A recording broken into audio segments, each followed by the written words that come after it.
Jet motion they go with here with Baldwin. And Baldwin breaks free. And the Bears stick 'em. Monterey Baldwin. Welcome to Sick'em 365 Radio. This is Brown right here. Stops, scoops it up and in. Wow! Wow! Oh my God! Sick'em 365 Radio is presented by IdealMRI.com. High-quality MRIs for $497 or less. IdealMRI.com. Your health is important, so is your budget. Play action. Heineke going deep downfield and interception number 11 for Trayvon Diggs. The 3 o'clock hour is sponsored by Waco Custom Marketplace. Meats, sweets, Texas treats, and a cut above the rest. 425 Lake Air Drive, Waco. Here's Luke Altmaier. First down. And he's taken down. And it's Terrell Bernard. And he has 15 and a half career sacks now. Now here's David Smoak, Paul Catalina, and Craig Smoak. Just Paul and Craig again today. Smokey will be back on Monday. Just need a little bit more rehab time for that cough he had yesterday. So happy to report he's doing much better. But Paul Catalina and Craig Smoak. A loaded show today. Jason King talks college basketball with us. Sick'em365.com. Grayson Grunhafer on recruiting. It's the premiere tonight of Ode to Joy, the documentary that Sick'em 365 made about Scott Drew and his rise and the Baylor basketball program coming from the absolute depths to the absolute mountaintop. That premiere is tonight. Chris Charles Scott, the director, will join us in studio to talk about what it means to actually have the premiere tonight, to finally get to show people what they've been working on for these past few months. I mean, what's 6, 7, 8 months they've been working tirelessly on, trying to get it done.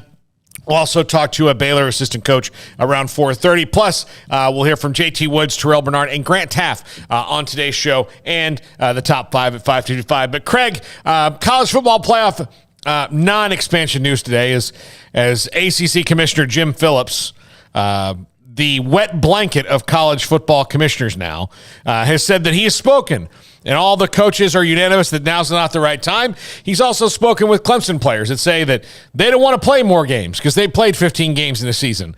I don't know how much of this I believe and how much of this is total posturing, because most of this stuff, like, you don't want to play more games if you, what does that matter if you're going to win the national championship? I don't understand it. I don't get it. I mean, I get the whole not wanting to play more games thing. It's the injury risk. Yeah. It's the wear and tear on your body. It's the mileage. I mean, all that I think makes perfect sense. If you're a player and you're not getting paid, why would you want to voluntarily sign up for more games? If you're going to be playing 17, maybe not quite 17, but for, a couple teams, they might have to play up to that many. I mean, I guess it all depends on the format, but yeah, I mean, I got to be honest with you, man. The more that these folks in charge talk about the playoff, the less interested I am in the playoff. Mm-hmm. I don't know about anybody else. We spend a lot of time on this show talking about all the positives in college football, and we also have to spend some time every once in a while on some things that are maybe a little bit annoying or things that we don't exactly like or understand maybe fully. And, eventually you get around to kind of seeing it unfold and how it plays out. And, NIL is not as big of a deal as it seemed like it was going to be at the time. And the transfer portal is not as big of a deal as it seemed at the time. Like, they're big deals, but they're not like the sky is falling and ruining college football, in my opinion. Some may disagree and feel like they are to a certain extent, but I don't really think there's a good argument against what's being allowed in terms of the player movement and the transfer portal and things like that. It's more of just the world correcting itself and evening out and balancing out a little bit. But in terms of the playoff issues that we hear about time and again, and I guess by issues I just mean the lack of consistent opinion on what that playoff should look like. It's clear everybody's in it for themselves and in their best interest, and that's fine. The commissioners have to do what's best for the schools and their conferences, and not worry about, if you're Jim Phillips, what Bob Bowlesby and the Big 12 are doing or what anybody else is doing. You got to worry about the ACC, but honestly, all this playoff talk, especially the last couple of weeks, I'm numb to it. I don't give an S, honestly, because nothing's happening. We're just every day. It's just we don't agree on it, and we're just going to kick it down the road. And I know they're in no hurry because we know when they have a deadline that's out in the future, they're in no rush to try and beat the deadline. Yeah. They're like, no, we have until then. It's like paying your bills. Like, you can wait until the 18th to pay your bill, but if you can, wouldn't it be great to pay it on the 15th and just get it out of the way and get it done with? But they want to use every amount of time possible, and so I don't know if we'll hear something before the deadline. I don't know if it'll be another thing where they just let it ride all the way into the end. But I saw at least one other college national reporter, and I think it might even have been a couple, that were just of the same opinion of the more I hear these guys talk about it, the less interested it makes me in the whole expanded or not expanded format. Just make a decision already or get on the same page. But clearly not everybody's on the same page right now. Yeah, I think that I think we're going to get it at 2026. That's when we're going to get it. I think that's where I wish they would just tell us, look, we're going to get it in 2026. And Jim Phillips, that's pretty much what he's saying. It's like, look, we can do it in 2026. Trying to do it for 2024 and 2025 is just too fast. They've got to look at all these expanding issues and all that. And that's not completely wrong. I mean, they probably need to do, how does all the new things that we're dealing with in college football affect it? How do you convince players to stay and play? Like you said, more games. It's wear and tear. It's true. But I do think that expanding the playoff helps college football in that it creates more teams in the national championship picture, and that way we get more excitement for a longer period during the year and helps college football take back December. But again, everybody's got to be on the same page. They do, and you just said it, though. I mean, it's in the best interest for who? For college football. Yeah. Is it in the best interest for players? No, it's not. Absolutely not. Unless they're making good NIL money. I mean, I'm not signing up for an extra couple of games potentially. And I know there's it's for the heart of the team and the love of the game and all that. It's like, yeah, but you just see Jamison Williams go down the national championship game on Monday night. Like, great that he played in that game, but you think once he went down, he wasn't going, oh my God, why did I play in this game? I bet he was. I bet he was going, oh my God, why did I do this? And fortunately, there weren't more injuries, even though there were some. Fortunately, there weren't more, and it seems like Jamison Williams, for example, is going to be fine. But you don't think Matt Corral, when he went down the Sugar Bowl and his knee's hurting, he's like, oh God, why did I, as much as he wanted to represent Ole Miss and all that, that had to cross his mind of like, oh no, I made a terrible decision playing this game. And so now you're going to tell guys they got to play maybe a couple more.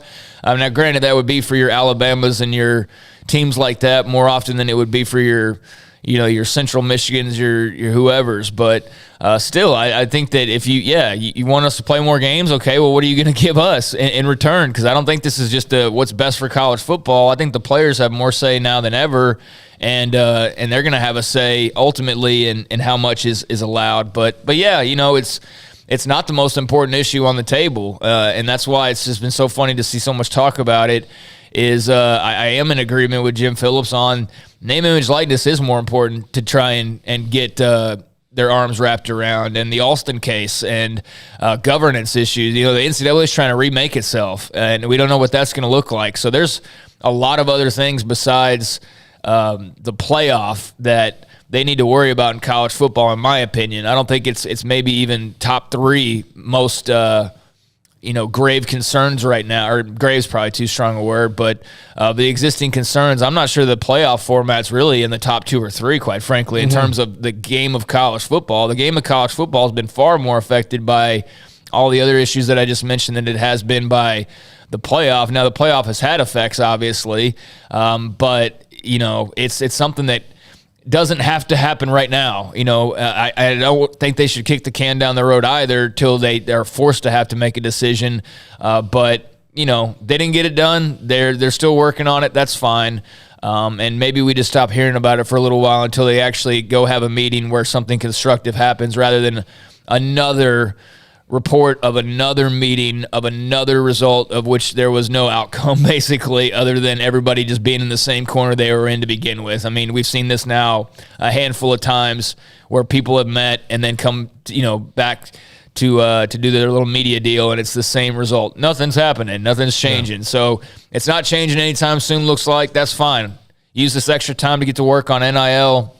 Use this extra time to get to work on the transfer portal or the Alston case or whatever else you need to get to work on. But there's a lot to get done in college football, and even if the playoff isn't one of those things that does get done in the near future, just keep chipping away at it, I guess. But yeah, here we are, and not much has changed. Yeah, you can't. All right, so from the chat room, let's see.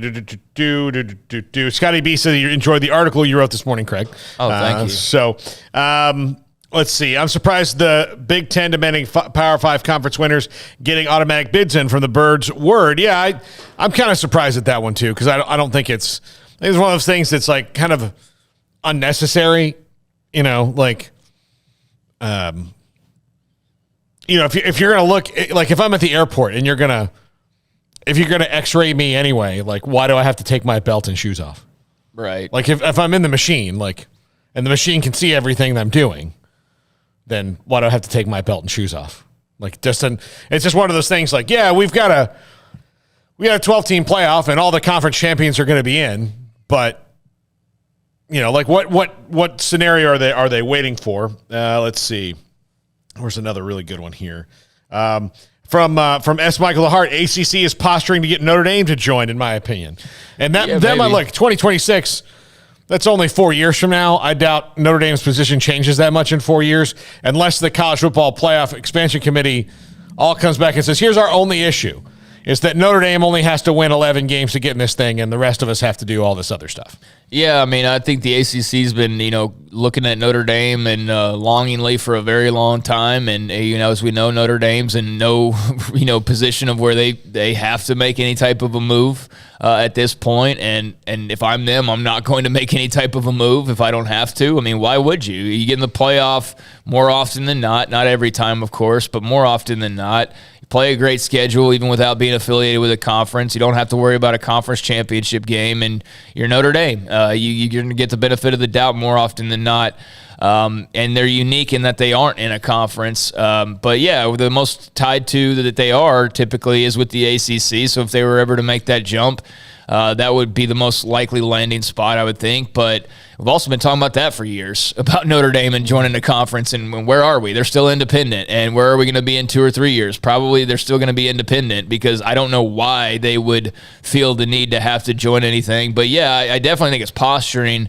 I think all these quotes that you're hearing, whether it's Bob Bowlesby or Jim Phillips or Swarbrick or, whoever is talking, all of it's posturing. Like I said, everybody's got their own vision of what they want it to look like, and it's like in a boxing ring, and there's people in every corner, and they're not going to budge from their corner. The corner is the one that they want, and that's the way they want it to go down. And clearly all these guys have different visions, and they have different self-interests, and they're not in a position right now to be, a collective group and come to a conclusion. So here we are with just not much getting done on the playoff front once again. Just a lot of talk for no outcome. Yeah. Matt in D.C., you're on the BetUS caller line, 254-339-1122. Call us or text us. Matt, thanks for your call. Hey, thanks for taking my call, guys. Happy Friday. I think this, whether we want to believe it or not, or maybe it's not conspiracy theory, but I swear behind the scenes, we know who's controlling all this. It's the bowl committees. The bowl committees are calling their presidents and commissioners and said, guys, there's so much money to be made. Don't change anything. And it takes me back to this Sunday. I was watching, ESPN on a Sunday. They show off, old documentaries and stuff. I don't remember if y'all remember in 2019, it was the 150th anniversary of college football. Mm-hmm. And they had a lot of different specials about, all the famous mascots teams. Well, the one I was watching was about polls and bowls. And it started back in like the 1920s, how they decided the national champions, the original poll, then they got the AP. And then in the 70s, the bowl committees got involved, and they got to pick the bowl teams. And it wasn't until the 80s when, blasphemy, when the Fiesta Bowl, Penn State versus Miami, got their first corporate sponsor, and they played on January 2nd after all the bowls had been played. It was the first true national championship game. and then they made the BCS. Well, then the bowl committees made sure they still had the power, and then we had double national champions in that in like 2003, and then even the first, right before the BCS started, we had the Nebraska-Tennessee split. And so then we finally get the playoff, but then what happens? All the playoff games are at the bowls. So I guarantee if there's an expansion with the bowls, there's not going to be any games played at home stadiums. The bowl committees, whether if they just add the Outback Bowl or the Sun Bowl, every playoff game is going to be at a bowl game. So I think probably in the background, all the bowl committees that are just full of just corporate stooges, they don't have any legal power, but there's so much money that the universities are making, they don't want to mess up their guaranteed slots right now. And I think that's probably what's driving it. So I'll take y'all's comment. Yeah, Matt, I don't think you're too far off on that. And the bowls have always been kind of weird. You know, the Fiesta Bowl got popped a couple years ago for some of their political largesse that they were doing, and some backroom deals and political scams that they were running, and the other power, I guess the Power 5 bowl or the big New Year's bowls, New Year's 4 at the time, said, well, this is ridiculous. We need to open up your books and look at everything Fiesta Bowl. And the Fiesta Bowl very, very shrewdly said, okay, we're looking at you, City of Miami and City of New Orleans. Let's open up all our books. And then it was like, yeah.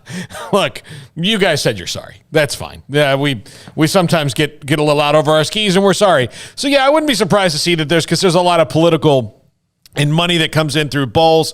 I do think that home playoff games in the first round has to be a thing, because you can't ask your fans to travel that many times, or you're just going to be playing to empty stadiums or, local crowds. Yeah, I mean, I think you'd have to do that. Yeah, I do think that bowl politics comes into play. That is something where, as the bowl's going to be interested in hosting the same team over, three different bowls with the same team, 3 different times. You know what I'm saying? Like, it's Georgia played in the Camping World and in the Sugar and in the Orange on their way. I don't think that those bowls would all be interested. I mean, Georgia would probably bring a great crowd, but is this school like Baylor, if they were to, okay, first of all, you're having an expanded playoff in this scenario. So let's say like it's this year, well, Baylor would get in.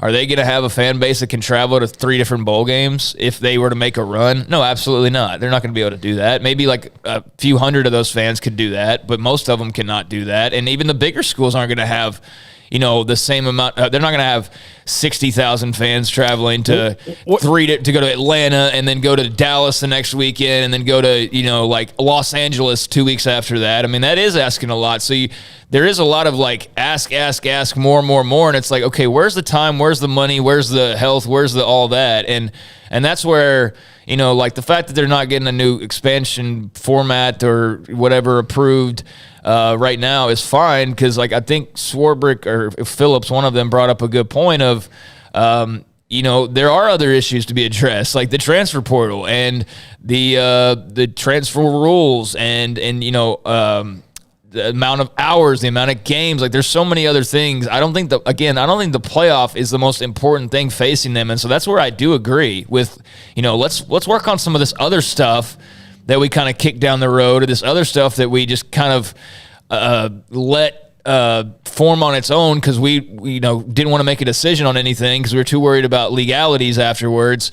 So let's just let it happen how it happens, and that's why we're where we are with how the transfer portal is different in certain places versus others. And I'd much rather them work on that and get everybody on the same page with that versus, well, let's get this playoff done. I mean, I just don't think it's the number one issue facing the game right now. I don't, but I know why it's the most popular because, yeah, it'd be a big deal if there was 12 teams allowed, because if you're a Baylor fan or, Cincinnati before this year or any number of teams that aren't like a top 10 team all time, then that's exciting news. Like, your team might have an actual real legitimate shot at the playoff, not just everybody's got a shot and we know that's BS. Like, you'd have a legitimate shot at it, and that's great and that's exciting, but I don't know. I'd much rather them get to work on some of the other stuff that's been as much of an issue, I guess, so to speak, as the playoff has been. Yeah.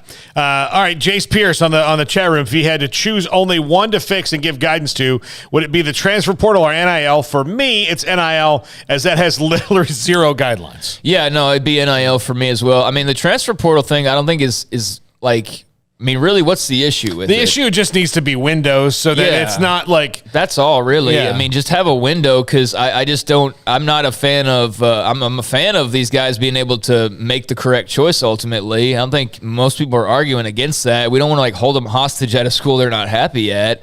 But the fact that there are no guidelines that I could leave practice right now and turn right around and be like...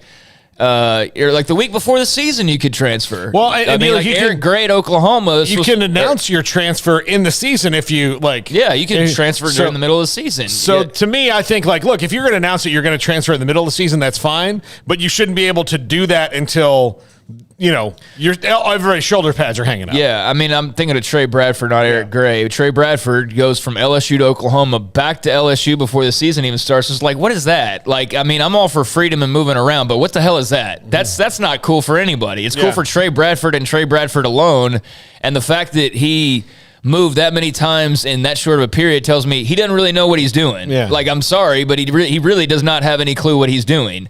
So... not every decision made is a good decision, and hey, freedom of decision is great, but I do think that allow them to move around and all that, fine, but yeah, let's put a window on it, just like we do with everything. Like, every other thing has a window, so I don't see why anybody would be defensive about putting a window on the transfer portal. And if you're that intent on transferring and you miss that window, okay, well, you have to wait a few months, and then you're in there, and and your decision's finalized, and it's all fine. But yeah, like the week before the season, the guy jumps in the transfer portal who's going to be a big running back for you. Like, you can't have that, man. Come on, that's not fair to the school, the team. It's not fair to those teammates, those coaches. I mean, that's where I have a bit of an issue with it, is like the Trey Bradford example. So yeah, I would say the transfer portal thing, let's just put some windows on this. Let's have like 2 or 3 time periods, just like in recruiting. And then it's like, we know, like, hey, the portal starts and the portal closes. And if you didn't get in, you didn't get in. Just wait to the next time. And then you'll really be sure that you want to leave. Or maybe you change your freaking mind. Like, maybe you decide, hey, you know what? I stuck it out for 2 or 3 months, and I actually think I do want to stick around here. So that's, and what would be the worst case scenario? A guy has to wait a couple months for the next open window to jump in. That's all that would be there. So I don't see why that would be a big deal. So, well, like free agency in sports. Yeah, like, I mean, you can't just sign a contract anytime. Yeah, exactly. And, the argument is, well, they don't get paid millions of dollars. Well, okay, let's get into the weeds on it. But again, I don't see why you would have an argument against a transfer portal window. So to answer the question, NIL, that leaves that as the biggest deal. I mean, when the rules from the very beginning, whatever rules there are, was supposed to be, this is not supposed to be an enticement to come play at your school. And then you have, I'm sorry, I have to use a Texas example again, but $50,000 for any lineman that wants to come play here. That's exactly what you're not supposed to be doing. Like, clear as day, exactly what it's not supposed to be. And there's various other examples. That one's just like the most obvious one, I think, that we've seen, where it was like not even trying to hide the fact of what it was. So that, to me, is the bigger issue, is the NIL stuff. I mean, the fact that over here you can do this and this and this, but 1,000 miles over here you can't do any of that. I mean, that's not a fair, even playing field. And I know in college football, the idea of a fair and even playing field is kind of BS anyways, because there's clearly like a field that's more like this to start off with. But why can't we bring it back to a little bit more of an even? And the bigger schools are still going to be the ones benefiting the most. Like, they're still going to have the most NIL money, and they're still going to have the biggest enticements and all that. But yeah, I'm all for NIL being the number one priority. And let's just kind of try to wrap our arms around it and make it to where it's the same for everybody. And I don't know why anybody would have an issue with an even playing field. Well, it just needs to be uniformity. Yeah, that's all. What's legal for athletes in Ohio needs to be legal for Texas, or illegal. Yes. Like, Ohio, it's all got to be the same. It's got to be the same. And for the most part, the laws are the same, save for some little details and some things that, here's the thing, now that it's the government level, you get a powerful enough person to be like, hey, if we change our law just this much, then maybe people will come here. Because, for example, Quinn Ewers, another Texas example now, but Quinn Ewers left Texas to go to Ohio because Texas as a state doesn't allow you to get NIL money while you're still in high school. So he left to go up there early so he could get his NIL money.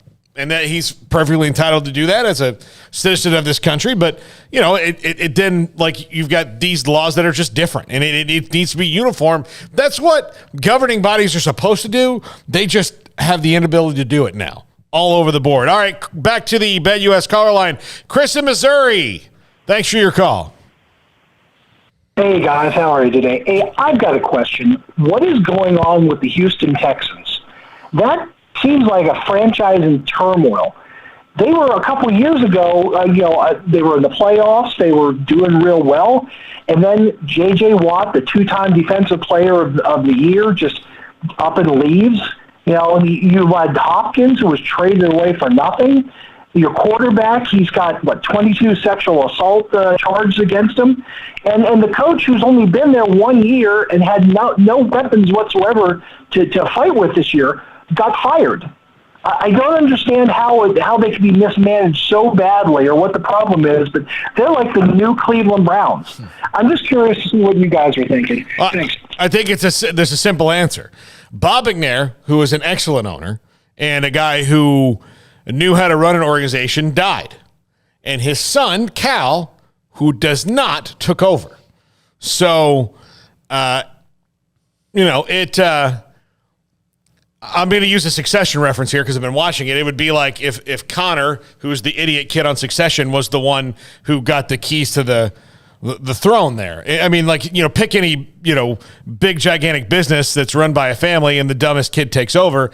I think that's what happened with Cal McNair. And I don't know if he's dumb, but he just doesn't know what he's doing compared to his father. So then you start making different decisions. Jack Easterby comes in and he goes from team chaplain to somehow in the front office, which doesn't make any sense. And then, Nick Caserio might know what he's doing. They just brought him in a year ago, but this kind of stopgap season that they had was ridiculous. Bill O'Brien running the team when he was the general manager and the head coach just had no regard for the draft picks at all and ran the thing into the rocks. So yeah, but it all starts if you ever want to know, you say, what's the matter with this professional franchise?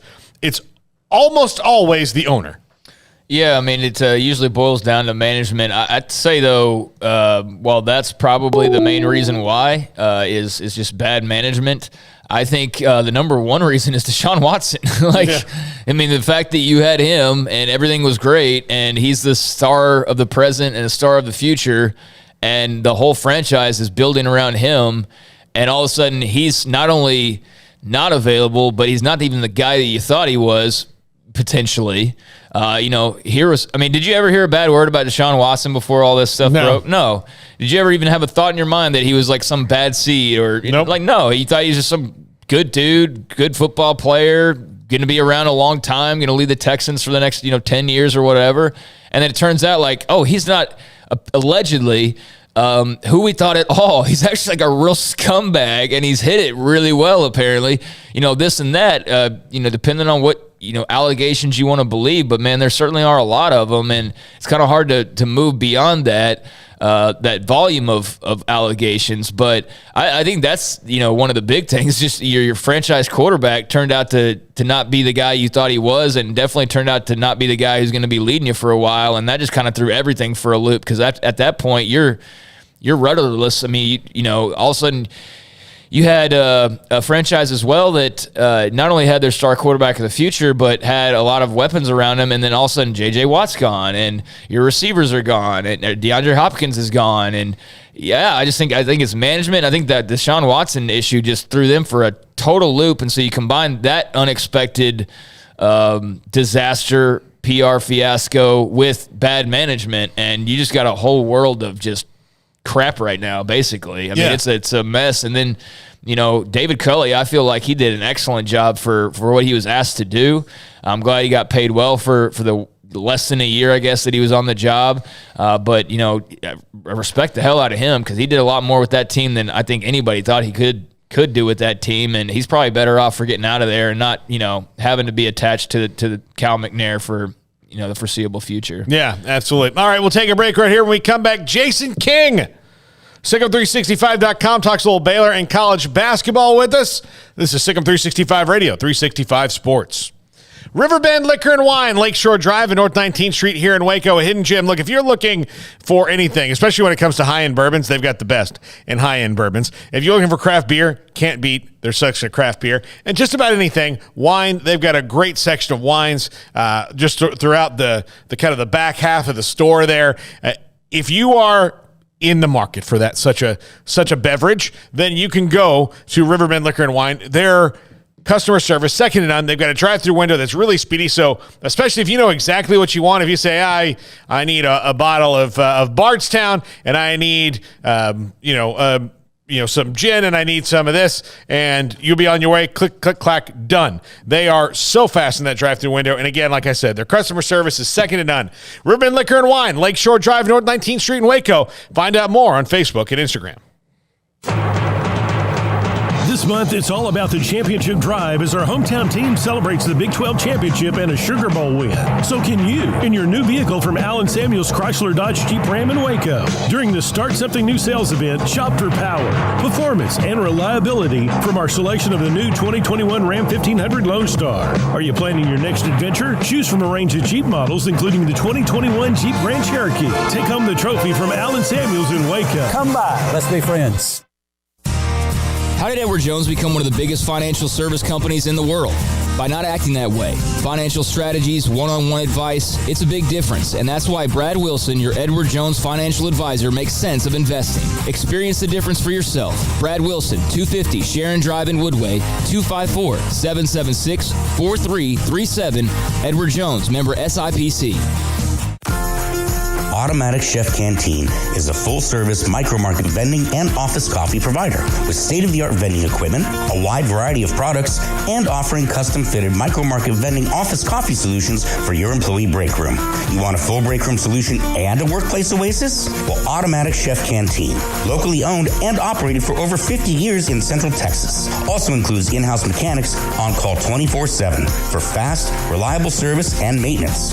Automatic Chef Canteen, 6900 Imperial Drive in Waco, or online at automaticchefcanteen.com. At Ideal MRI, we feel blessed to be a part of the Waco community. We're a small family business right here in Central Texas, and our goal is to bring down the cost of healthcare while maintaining high quality. At times like this, the cost of healthcare has never been more important, and unfortunately, significant illnesses and injuries still occur. That's why Ideal MRI is open and here to serve you through the difficult time. We offer premium MRIs just like a hospital with state-of-the-art technology and specialists, but you'll pay less. Sometimes thousands of dollars less, whether you're using insurance or not. At Ideal MRI, we accept most insurance and there are no hidden costs. Even offering financing if that's needed, everything included in the price, and you'll not get something as a surprise in the mail later on. If you need an MRI, ask your doctor about Ideal MRI. They'll know. You can schedule an appointment safely from home online in minutes at idealmri.com or give us a call, 833-IDEAL-MRI, idealmri.com.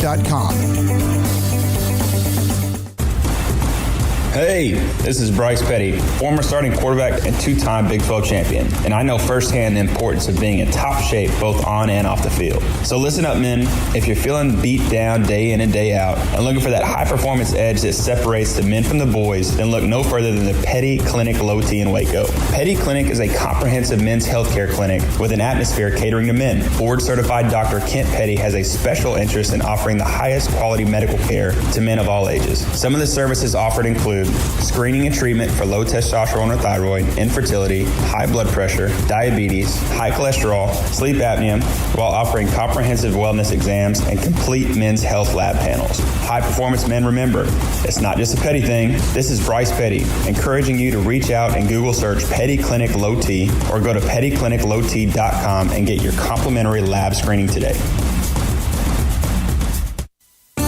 There are 26 letters letters in the alphabet, over 600,000 words in the dictionary, and just 3 of them said together can change everything. Let's order pizza. Those 3 words lead to dough made from scratch and 3 fresh signature cheeses that blanket golden crust in a heavenly melt on Marco's Pizza that'll blow your mind. So visit marcos.com to order and stop by Marco's Pizza in Belmead, China Spring, Woodway, and soon to open in Robinson. Marco's. Pizza lovers get it.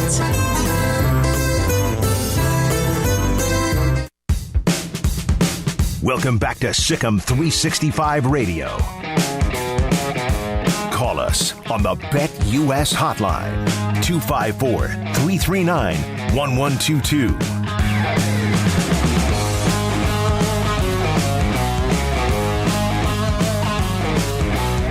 All right, welcome back to Sikkim 365 Radio. Craig Smoak, Paul Catalina. We'll have Jason King of Sikkim 365 here in just a second.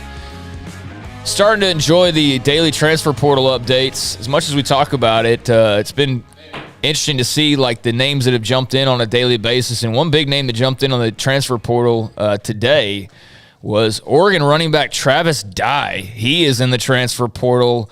1,200 yards plus 16 touchdowns on the ground for the Oregon Ducks this year. They obviously had a solid season.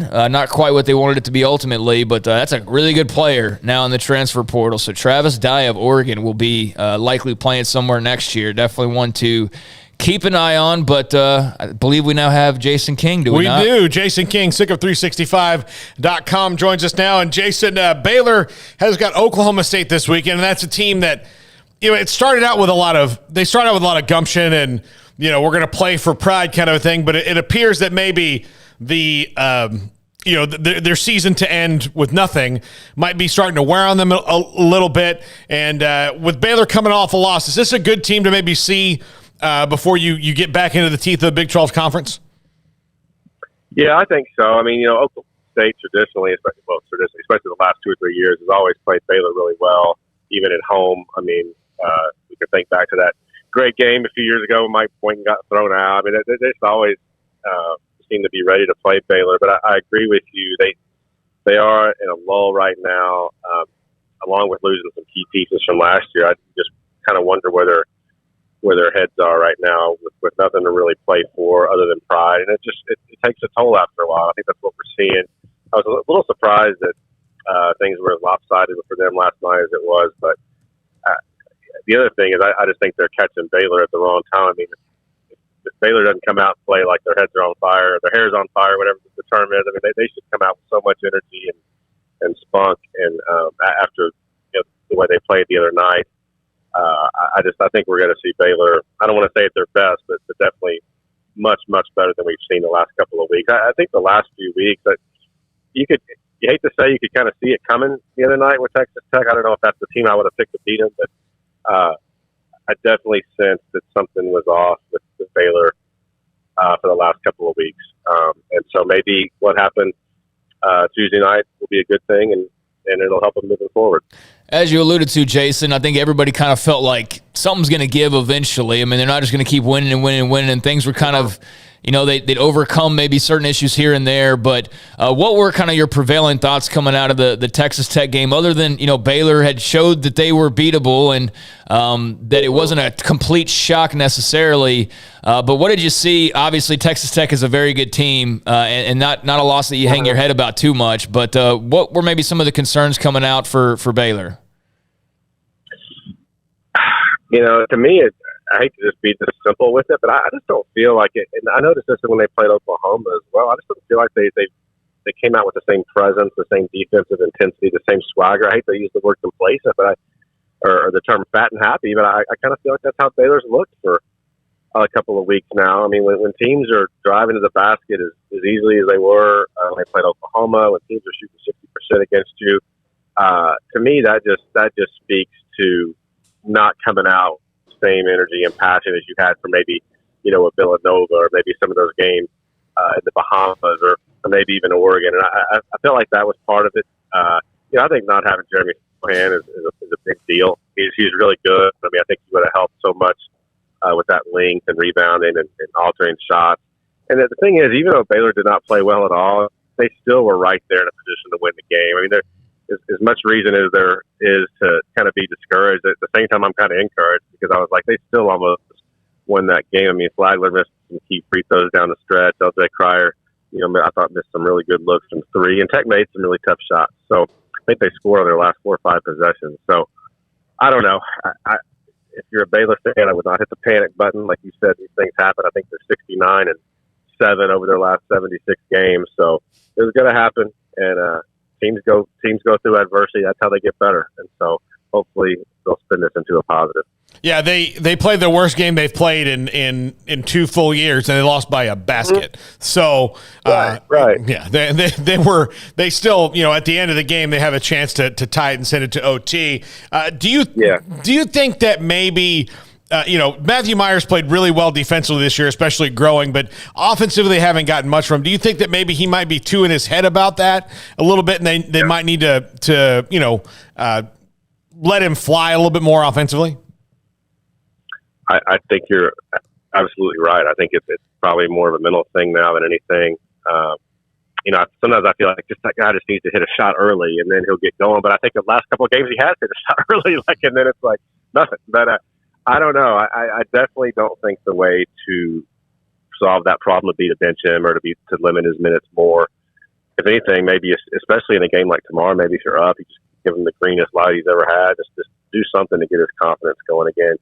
He doesn't look like, when you just watch him and the way he carries himself, he doesn't look like he's lost confidence. I think he's hard. And that's encouraging. I don't feel like it's an effort thing. And I think everyone's just kind of waiting for that game when it all turns around. And the good thing is he can do it. I mean, you've seen him do it. He's done it. And it's just, I'm surprised it had to happen sooner, but I think it will. And at least, like you said, he's given him some good things in other areas of the game. He's impacted the game without scoring. So, I don't know, but it's weird to me because I feel like even dating back to that 26-14, that the team whose season ended because of COVID, that whole year and then all last year, and then for most of this year, I never ever felt like this team didn't give max effort, or more so that this team didn't come out ready to play and just like in the right mindset. And that the other night, and maybe against Oklahoma, those were the first 2 times I thought they're complacent, and that's fine. Again, that's fine. I mean, the abnormal thing is what's happened is the fact that it hasn't happened yet. So, I mean, it happens to everyone, and I think they're going to be just fine. But this is a tough league, man, and I think they're the best team, but they can't have many more of those.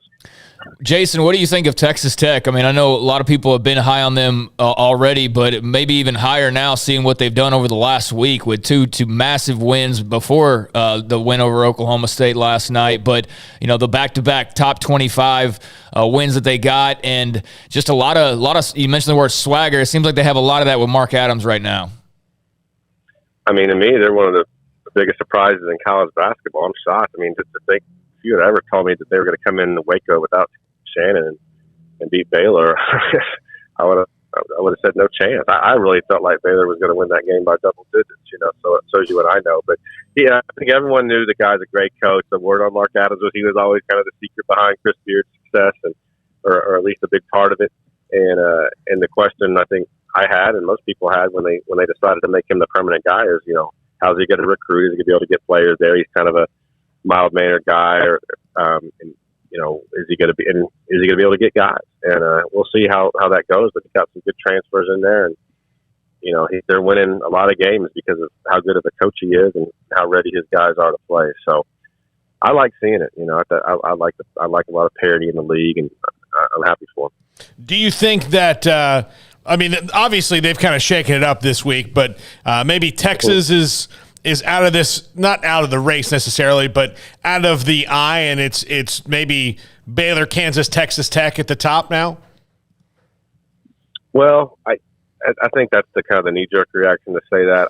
I'm not quite ready to go there yet because I just think they're too talented, and I do think, even though it's kind of fun to laugh at Beard right now, he's a good coach. I mean, he's a really good coach, and I do think that the potential there and the ceiling is there for them to get so much better. They're going to have to turn it around pretty quick now, but they're still really, really good. I think they're one of the top 4 teams in the league, along with the other 3 you mentioned. But man, Tech had a big week. The team that kind of that I'm just not that impressed with is Kansas. I mean, they were a basket away from losing again at home the other night to Iowa State, a team I don't think is very good. They obviously got handled really well by Texas Tech without McCullough and Shannon. So I think that they might have just as many question marks as anyone. Their record is really gaudy, but they're not going out and just dominating teams like you would expect them to do. But they're another team. I mean, as you know, I covered Kansas for years, and Bill Self is. I feel like his teams always peak, just at the right time, and kind of that mid to late February, where all of a sudden they just look like a machine. So I think all these teams, Baylor included, are going to get a lot better here over these next 4 or 5 weeks. Jason, any word on Jeremy Sohan and when he might be back? No, I haven't talked to anyone down there, but hopefully I'm going to see you guys here in about an hour. Maybe, before we watch this movie, we can turn on our reporter skills and go around and get some inside info. But they need him back, man. He was really starting to shine, and to me, play with a lot more confidence, especially on the offensive end. So he's going to make a big difference. So those ankle injuries are tough. I mean, I think everyone kind of responds to him differently, and hopefully he'll be back soon. All right, Jason, thanks a lot. We'll see you in an hour. We're going to say, hey, now, what kind of grub are they having at this thing? I mean, is the popcorn machine going to be open? Have we got any hors d'oeuvres or anything? I don't know. Do I need to stop at 7-Eleven and buy some M&Ms? We've got the director in here right now. Chris Charles is in here. Chris, are there grub? Is there grub? Jason King wants to know, is there grub? At the after party, there'll be grub. So you may want to. Okay. I'm going to stop off at 7-Eleven. I'm going to stuff my pockets with some snacks, and then I'll grub at the after party. Yeah. Let me know if you need me to pick you something up. Yeah. Right. Craig wants some Slim Jims. No, I do not. I'm not buying All right, we'll see you in an hour, Jason. All right, y'all. All right. That's Jason King, SicEm365.com. Coming up next, Grayson Grunhafer. And then we talk Ode to Joy. Director in the studio, and then this is a big moment when you actually get to. It's just like, do you feel like you're it's a birth tonight? Is this the birth? It is. This feels like we conceived this child last April, and look, we're here now. We're delivering the baby right now. Yes, a healthy, fat, beautiful baby. Very, very fat, beautiful baby. Triplets. That's right. Triplets tonight. We'll do that in a second. But first, Grayson Grunhafer, SicEm365.com. This is SicEm365 Radio, 365 Sports. BetUS.com. NFL playoff action this weekend. You want to get involved in the NFL playoffs? Look, I'm not going to talk about anything else. The NFL playoffs is going to be where the hot action is. Betting this weekend. $50 gets you started at BetUS.com. And with our promo code SicEm125, you get a 125% bonus on cash. Or if you're a fancy computer nerd, you can get 200% bonus with crypto using promo code SicEm200. So $50 gets you started betting on BetUS.com, the 3-decade leader. BetUS.com. Use promo code SicEm125 or SicEm200. Baylor University is where lights shine bright. So, let there be light. Let there be roommates and teammates, scholarship and championships. Let there be fresh starts and new traditions, fast friendships and lasting impacts. Let there be laughter. Let there be joy. Let there be light. Baylor University, where lights shine bright.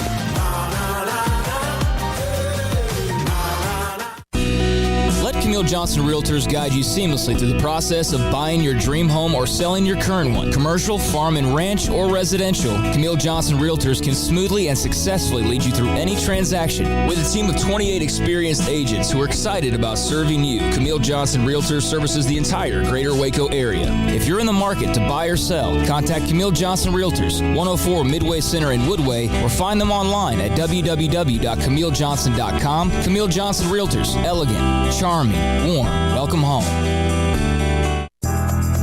Riverbend Liquor and Wine, Lakeshore Drive at North 19th Street in Waco is a hidden gem. They've got a great selection of spirits, wine, and the most extensive selection of craft beer in Waco in their gorgeous walk-in fridge. And they have an amazing array of high-end bourbons like Pinhook, Weller, Buffalo Trace, Brush Creek, Hotel, Garrison Brothers, Thomas S. Moore, Hooten Young, and Bardstown. Great customer service and a convenient and speedy drive-through window. Riverbend Liquor and Wine. Find out more on Facebook and Instagram. Do you or your kids get nervous about going to the dentist? Stonewood Dental, Dr. Steve Childress, he can help.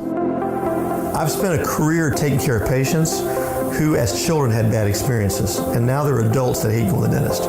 If I get a kid at 3 years old and they come every 6 months and it's a happy experience, it's normal for them. Now they have an accident at 6 or 7 or 8 at school. Now they have a broken tooth or a trauma, and they have to come here. They're used to lights, they're used to water in their mouth, they're used to experience, they already trust us. It's amazing what we can do with that kid without it being a negative thing. But if I see a 6 or 7 or 8 year old that's never been to the dentist, and now they have a trauma or an unfortunate unexpected toothache, it's harder to do that for that kid and it not be somewhat of a negative experience. So bottom line is I try to teach kids and adults and teenagers and everybody the way I'd want my family treated, which is where it's a necessary part of life. You just take care of it. It doesn't have to be that big a deal. Learn more, stonewood-dental.com. When we moved to Texas, we were like fish out of water. We didn't know anyone in our neighborhood until our Texas Farm Bureau insurance agent came to the house. She was so helpful and reassuring, a friendly face with that Texan hospitality I'd heard about. When we purchased a Texas Farm Bureau insurance policy, we knew we were making the right choice. We knew our family would be protected. Stop by and see our agents at one of our 3 McLennan County locations.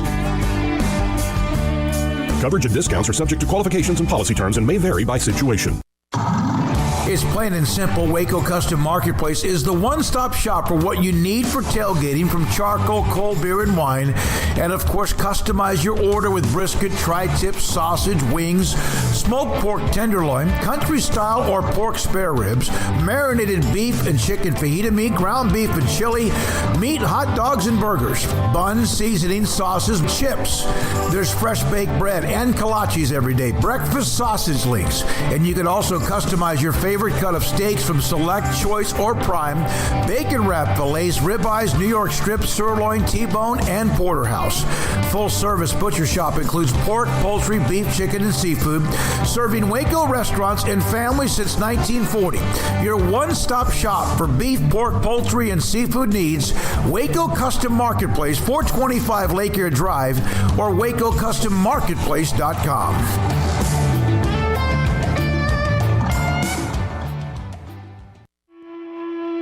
Welcome back to Sikkim 365 Radio. Have you subscribed to our YouTube channel? Search 365 Sports on YouTube. All right, welcome back into Sikkim 365 Radio. Craig Smoak, Paul Catalina. We're talking Ode to Joy here in just a few minutes with the director himself. Premiere tonight here in Waco. And got Grayson? Yeah, we do. We have Grayson Grundhafer. All right. We're now joined on the phone lines by reoccurring guest, Grayson Grundhafer, Sikkim 365 Radio. And Grayson, a lot of movement going on. I guess let's start off with, we knew that Baylor was going to have to replace the safeties coach, and now it appears that they've found their replacement for their safeties coach. Dave Aranda going back to the LSU well to try and get this staff complete once again. Still have to now hire a wide receivers coach, which we'll be talking about I'm sure shortly. But what do you know about Ronnie Wheat, who is apparently going to be taking over for Matthew Powledge, not only with safeties but also with special teams? Yeah, this is an exciting hire, and I think the reason for it is because obviously there's a lot of trust built up between Dave Aranda and Ronnie Wheat, and I think that's why this hire happened. You know, this is someone that I think Dave Aranda has a lot of confidence in. I think this is the natural time for Coach Wheat to have a role like this. I mean, obviously he was at LSU for 7 years in various roles, was there for the national championship, moved on to Nevada, was there for 2 years. Before making this move to Baylor. And, honestly, I think it's a good hire. I think for a position that's going to have so much responsibility with safeties and, of course, with special teams, you got to have someone that you feel confident can kind of do both of those at a very high level, like Matthew Powledge was able to do. And obviously, Dave Aranda feels that way. I know I talked to one of Baylor's commits who actually committed this week, Tyler Turner, the safety out of Brennan High School in San Antonio. And he told me that he thinks he's going to be a really good fit. They got on the phone yesterday and were able to talk, and that was the first time he's ever talked to Coach Wheat and got to know him a little bit and thinks he's going to be another coach similar to Dave Aranda that's not going to be that yell at you kind of guy. He's not going to be that scream in your face kind of guy. He's going to be a true teacher and a true coach at the position and really try to get the most out of his players. Grayson, recruiting looks like they're, 2023 starting to pick up. What's been the biggest get of the last couple weeks? I guess in the 2023 class specifically, I mean, if we're going to say the last couple weeks and I guess kind of just the path that they're on as far as the momentum and how it's gone and kind of the ebbs and flows of recruiting, I mean, you kind of have to go with Austin Novosad if we're going to talk, weeks out. He committed a little less than a month ago, and obviously he is the cornerstone of this class, being a quarterback, a guy who's, going to try to be a leader for this class, a true, high-end guy who can really not only build a class because he's got so many connections, he knows a lot of kids in the area, but also he's a really, really good player. I think he's one of the top 2 quarterbacks in the state for the 2023 class, and Baylor has already gotten a commitment from him. So he's the biggest one for sure. I mean, anytime you're talking about a guy who I believe is a 4-star guy, like I said, one of the best quarterbacks in the state, and obviously Baylor didn't have a quarterback in the last class, so that position was the most important. So yeah, it's definitely him, but they're doing a really nice job building this class kind of in its entirety. They already have 3 guys committed in the secondary, and we kind of knew that was going to be a focus in this class, and it's definitely turned out to be that way. Were you surprised by kind of the sudden announcement of Chancey Stuckey leaving Baylor to go take the same position as wide receivers coach at Notre Dame? Actually, I wasn't that surprised when it was announced. I was surprised when I first heard that the interview was going to happen. I found that out relatively early in the week from one of my contacts up at Notre Dame and kind of got clued off there, and that was really interesting. I didn't see that happening, but then on the flip side, it's kind of one of those things where this happens, right? When you're a winning program, a lot of times schools are going to come in and try to land the guys who are successful on your staff.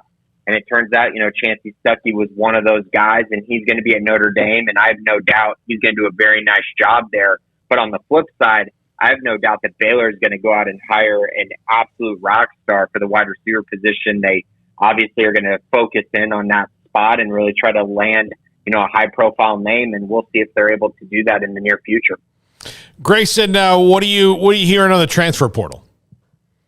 Yeah, guys, this is actually a big weekend, right? So next week is when the transfers who are enrolling in the spring will enroll at Baylor if Baylor lands any. So I believe that will be Tuesday. And there's 2 important decisions coming up in regards to Baylor.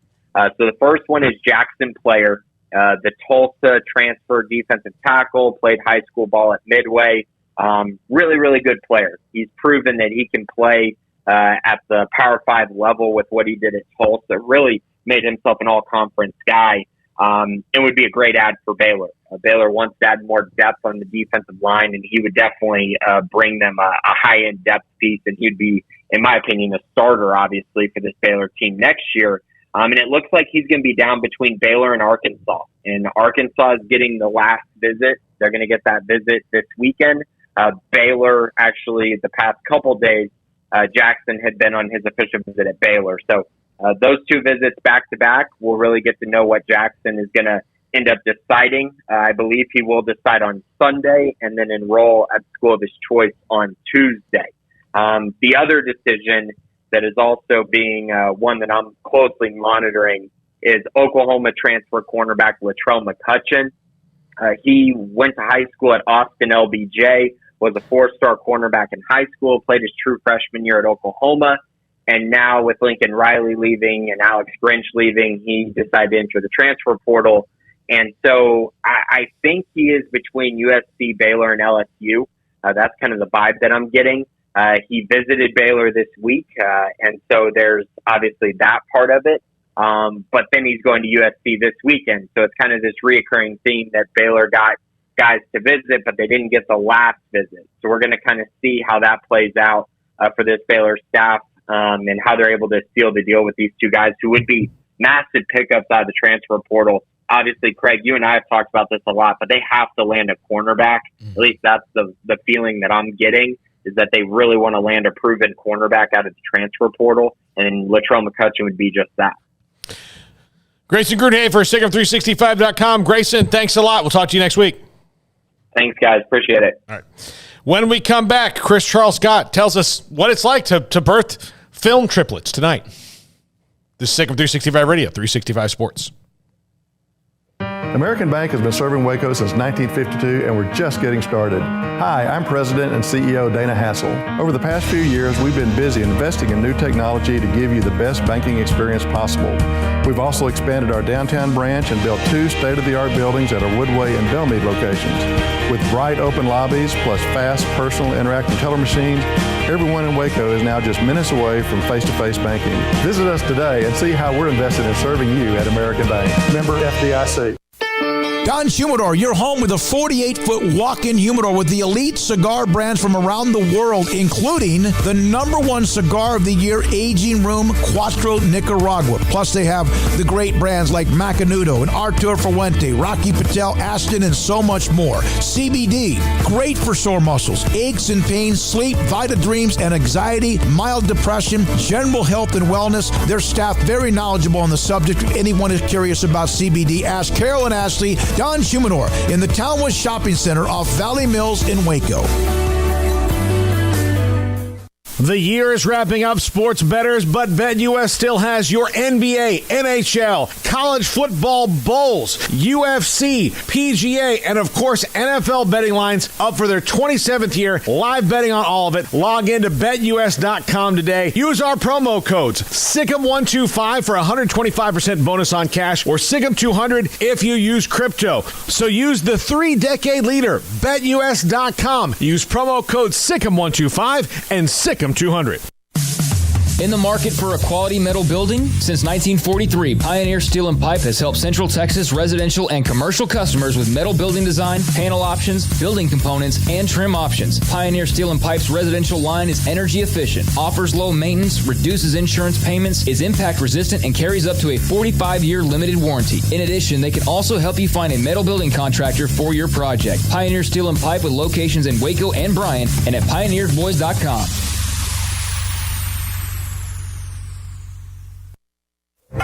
Boots add protection.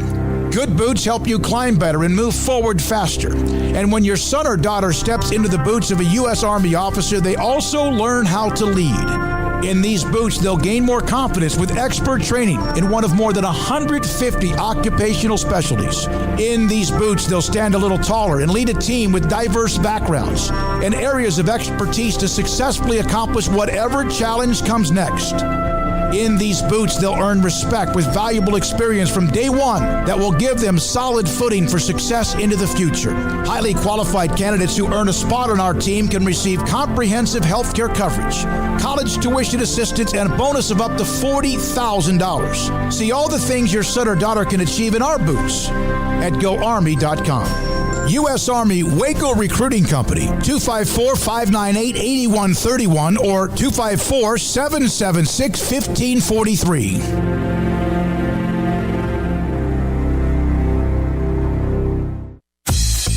Baylor Scott and White, Southwest Sports Medicine and Orthopedics, the team physicians for Baylor Athletics, diagnosing and treating all sports-related injuries, including concussions. These specialists also provide orthopedic services for athletes and non-athletes alike, whether it's knee or shoulder pain, hand or wrist injury, orthopedic spine care, and even an arthritis and total joint clinic. Trust the doctors Baylor Athletics trusts. Baylor Scott and White, Southwest Sports Medicine and Orthopedics wants to get you back in the game.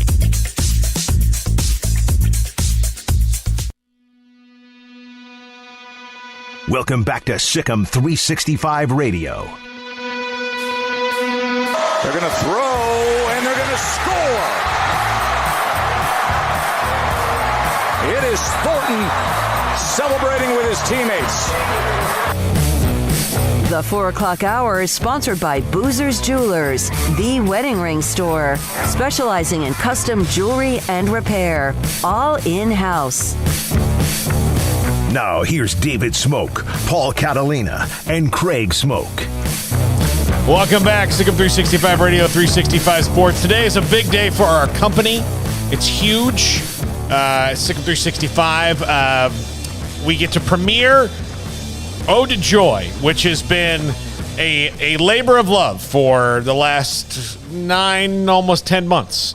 From pretty much the minute, like, zeros on the clock in Indianapolis, it was, there's got to be a documentary about this, and then it happened really fast. Chris Charles Scott, the director of Ode to Joy, joins us now, and you just told us how you got into directing. This is kind of, maybe this is, you directing this is pretty much on par with how you direct a lot of things, but this could be a documentary and it just happens really fast. But seriously, it happened really, really fast.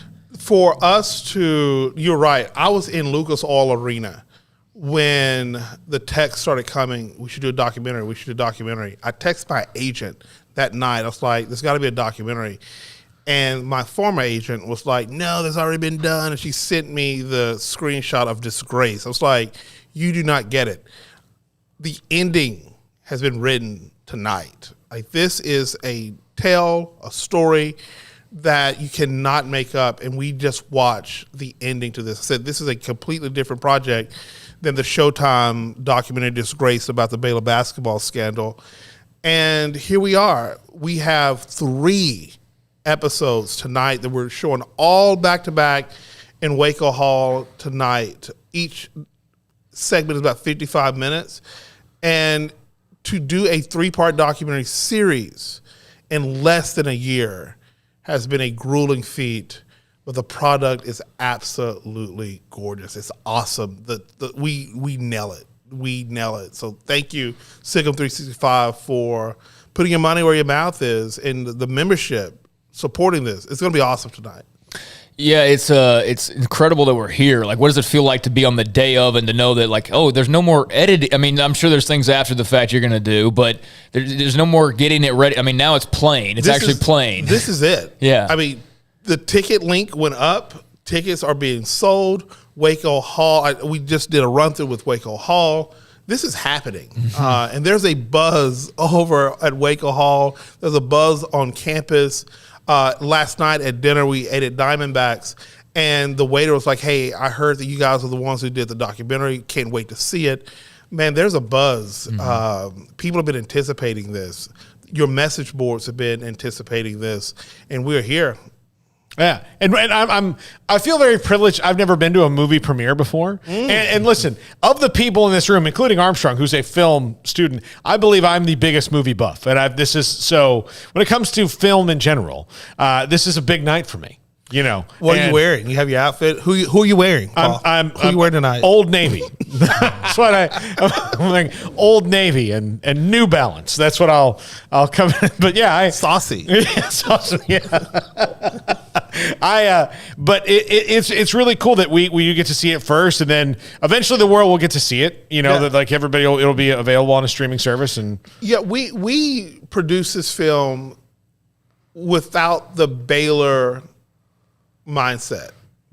And what I mean by that, we wanted this to be a documentary that would be attractive to streamers, to be attracted for a more national, more global audience. So this is not all a documentary about, look how great Baylor is, look how awesome we've always done things. We did not do anything in 2003. Forget that. We do hit on the circumstances that brought Scott Drew to Baylor. We do not land on it, but it's a part of the Scott Drew and the Baylor basketball narrative. And so we don't shy away from the things that were disgraceful, pun not intended. But we really delve into the story of how we got Coach Drew and how Coach Drew built his program, and how, as you say in the documentary, I mean, there was a time where like Baylor fans were like, this guy cannot get it done, let's fire him. This is the complete story of the Baylor basketball narrative. And tickets are on sale. We still have some available. Thank you, Baylor. Thank you, Waco, for supporting this. The ticket sales have been going great. And this is awesome. I just kept saying, this is awesome. A 3-part documentary series in less than a year. And it looks good. Yeah. We had Tweety Carter on the other day. It was incredible to talk to him. I know you talked to several current former players, but what was it like to get Tweety's perspective, for example, somebody who helped lay that foundation? So I listened to that interview that you guys did with Tweety, and Tweety's the most genuine person you ever wanted to meet, and he was very genuine about his time at Baylor, how it was building a program.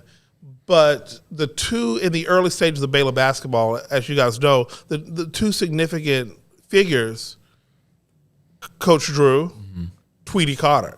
Yeah. I think getting Tweety Carter was the break Baylor needed to start the rebuild. And we honor that. We honor him. We honor his contributions. We honor him choosing Baylor and what that kick started for the program. You know, to go back to not seeing it through the Baylor lens. You know, Smokey and I were not interviewed by you for the documentary, and we did our part. I did not interview you guys. Yeah, because one, you knew who we are. You know us. You know, we've met you before. Yeah, and so thinking about it from that perspective, like your view as an interviewer is kind of prejudiced into leading us maybe where you think you want to go or you think we want you to go. And so we were interviewed by someone who had no background here. No background to Baylor, no ties to Baylor. And I think that was a brilliant call because you and Smokey give one of the most candid interviews that we use in the documentary. It's just raw, it's authentic, it's not sugarcoating. And once you see it tonight, you're going to be like, okay, I get it. Yeah. I get what we were doing. Well, and it was like, because again, if there's familiarity in an interview, and I know this just from doing what we do, sometimes you can leave out maybe the teeth of something. And if somebody just asks you a blunt question, you're like, well, I got to give you a blunt answer. Like here's the deal. And Paul, you're our breakout star, and I'm not just saying that because I'm in the studio. If this gets picked up, look for Paul to be on Dancing with the Stars in 2025. Like he will be our Cal Baskin of this documentary. It is incredible that everyone we interviewed was very candid. No one was like, blinded by the light that Baylor was shining with the championship. There are authentic interviews, and I think that the Baylor audience, I think that you guys will appreciate the fact that we do treat this story with the intensity and with the truthfulness and with the authenticity that just the narrative itself brings. Like there's not, if you come to Waco Hall tonight and you see a documentary about everything has always been great, Coach Drew has always been welcomed and always loved, and we always had faith in this guy, that's not the story. The story is that we didn't know that a 31-year-old coach who had led his 1 year of head coaching Valparaiso team to the NIT, that this was going to be the guy that would lead us to a national championship. In his press conference that August of 2003, he said that he was going to bring a championship to Baylor, and there was audible laughter in the room. Who's laughing now? No one's laughing. We are all celebrating, and tonight is an opportunity to come see what a remarkable thing Coach Drew has done at Baylor University. Like, it is truly amazing. The story told itself with the plot twist, the up and downs, the multiple deaths that happened, not under Coach Drew's watch, but just the Baylor basketball.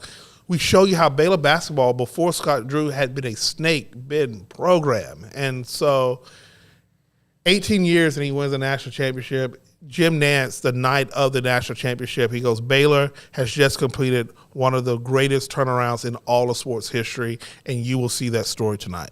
What's it been like with Scott Drew in the build-up to this? Is he the most excited of anybody?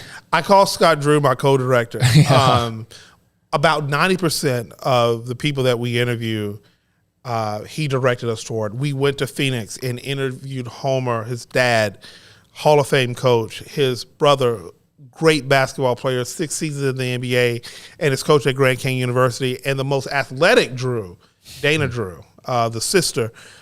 We interviewed them. The access that we've had to Coach Drew's family, his family's archives, his coaches, his program, they weren't hiding anything, and they want this story told.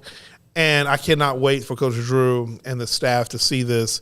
I think we did the story justice. I think we did it well. He's been fun to work with. You know why it's easy to talk about him? Because you don't fear repercussion. Yeah. You know, like, no, he's not going to call up angry, or if you say something he doesn't agree with, he will call up and he'll say, hey, let's talk about this. Yeah. He's done it with people all over the country. The other thing is, like, they're not hiding anything. There's not anything to hide. What do you hide? I mean, like, he is the most, like, out there, like, you know, let's go guy, you know. You know, the quiet superstar in this documentary is going to be Karen Craig. Oh, his yeah. administrative assistant since he became coach 18 years ago.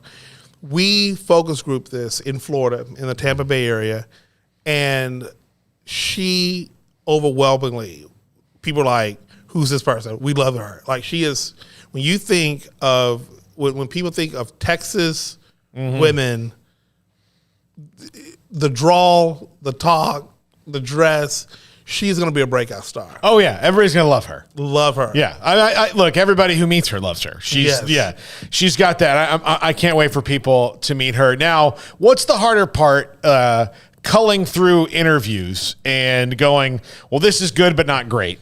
You know, because there's probably tons of stuff on the good. Like, if you just wanted to make a good documentary, you could have a good reel and leave out all the great stuff, because there's a lot of fun stuff you have, or finding the footage to go with that. All of our interviews, everyone we interviewed nailed it. Pat Nunley, Baylor basketball announcer, is just so pure and sleek in this documentary. He is one who doesn't hold back punches as well. We have a lot of great stuff. This documentary could have been, I mean, we interviewed for a week here in Waco in June. We did 2 days in Chicago, Valparaiso area, and then we went to Phoenix, and then we kept having to come back for pickup interviews because Coach Drew would send a text like, hey, can you be in Waco tomorrow? I need for you to interview someone. And so across, I think we interviewed over 30 people, and there was no way we could have made this film under an hour. It demanded a 3-part series, and we're going to be showing all 3 parts tonight.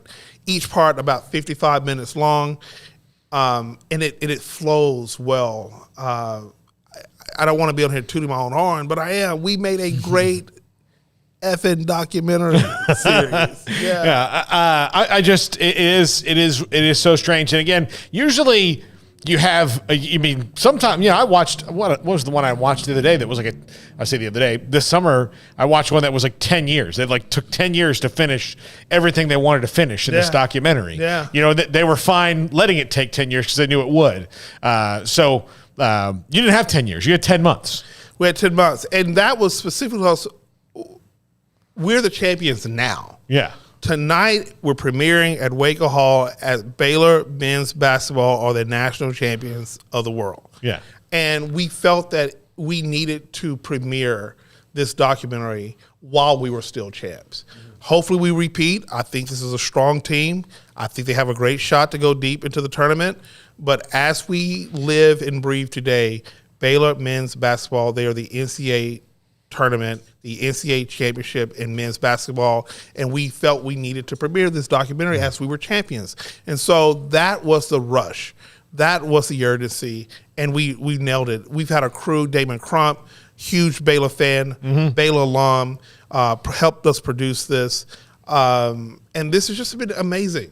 And we're done, and we're premiering tonight at Waco Hall at 6 o'clock. Tickets are still available, $55 for VIP tickets, $25 for students and balcony seating. Proper COVID protocols are being met. It's a safe environment. It's a fun environment to come and celebrate this team and to come and see one of the greatest stories. We're going to be premiering in Dallas next week, the 20th and 21st, I believe. I don't want to lie to you. But tickets are selling great in the Dallas area. We hope the buzz that we generate tonight translates into the premieres that we're having in Dallas, in Houston, and in San Antonio, and in my hometown of Tyler. Mm-hmm. Yeah. Oh, yeah. Let's say, you get the two Tyler guys here. So, baby. Yeah. The last thing, when you make a documentary as a Baylor fan and as Baylor alum, but you don't want to pepper it that way, how much did you have to take yourself out of some of the editorial stuff, so that you could say, like, listen, here's what I think, but I've got to take a step back here. So our editorial house is in Tampa Bay, Florida. Mm-hmm. PBK Shoplifter Production, and our finishing editor, Chris Line, in Shreveport, Louisiana. They were not basketball fans. Mm-hmm. Both my editors were not basketball fans. And that was important to me, that we create a story, not a basketball hype video. Mm-hmm. And that was a brilliant move, because at the end of it, these two editors took we focus grouped it. One of the editors took it home to his wife, who hates sports, and she was like, I love Scott Drew. My editor over in Shreveport, Louisiana, said that Coach Drew has like this Ted Lasso type of feel to it. Yeah. This overly positive, overly optimistic feel to it. People were bought in to Baylor because of our coach, because of the story, and in the middle of this documentary, these non-sports people are like, we want to see where this story goes. Like, where does this go? Does he make it? Does he win? Like, yes, he does win at the end. And so that was very crucial, that I had to step away from making a Baylor promotional video. Well, yeah, because you could at the end of the day be like, this is awesome. And be like, well, yeah, but but no one else cares. But you're a Baylor fan, like, awesome. Yeah, you were there. You were there celebrating that night. You know, so yeah, I like the 30,000-foot view. Yeah. Is pretty important. And in the summer of 2003, I worked in Pat Neff Hall. Mm-hmm. My work study job was in Pat Neff Hall, and I saw Coach Bliss walk in and out of President Sloan's office on a daily basis that week, where everything sort of started to hit. We were like, where's Patrick? Where is he? And I'm working in Pat Neff Hall, and I'm seeing this unfold. And to be able to be this kid, 2003, work study job in Pat Neff Hall, when all this crap went down, to be able to stand in Lucas Oil Stadium and watch us win the national championship. And then after that, I get to tell the story. I saw it from the beginning, and I get to see it at the end. I had to step back and like, wait a minute, I cannot make a Baylor hype video because no one's going to watch that. But also because I was able to see just the depth of the despair this program was in. To see at its very hype, I'm very honored that I've been able to bookend this, and I get to tell the story. Well, dreams do come true, kids. Oh, it comes true, guys. Keep working. Achieve your dreams. Yeah. You took the words right out of my mouth. Chris Charles Scott, thanks for stopping in. I'm sure you got to go over and. I got to go get dressed. I got to go. I'm wearing not Old Navy tonight, so I have to go put on my not Old Navy outfit and head over to Waco Hall. People, there's still time to buy tickets. $25 for balcony and general admission. $55 for VIP. We're going to have a VIP party afterwards at the Baylor Club. Tonight is going to be lit, and Paul, I cannot wait to see this Old Navy outfit. Yeah. All right. Thank you, Chris Charles Scott. This is Sick of 365 Radio, 365 Sports. Jerome Tang. Another Coach Tang's going to be on the show tonight. Yeah, he's going to be on the show next. And he's in the documentary as well. He is. He plays one of our biggest roles. Like, he is the sidekick to Coach Drew. Awesome.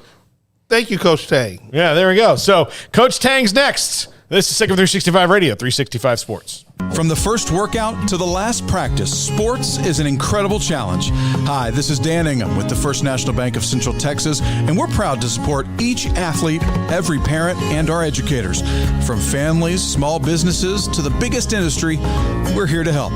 With remarkable products like First Free Checking, we've got banking ideas that fuel big dreams. The First National Bank of Central Texas. Familiar faces making local decisions. Member FDIC, Equal Housing Lender.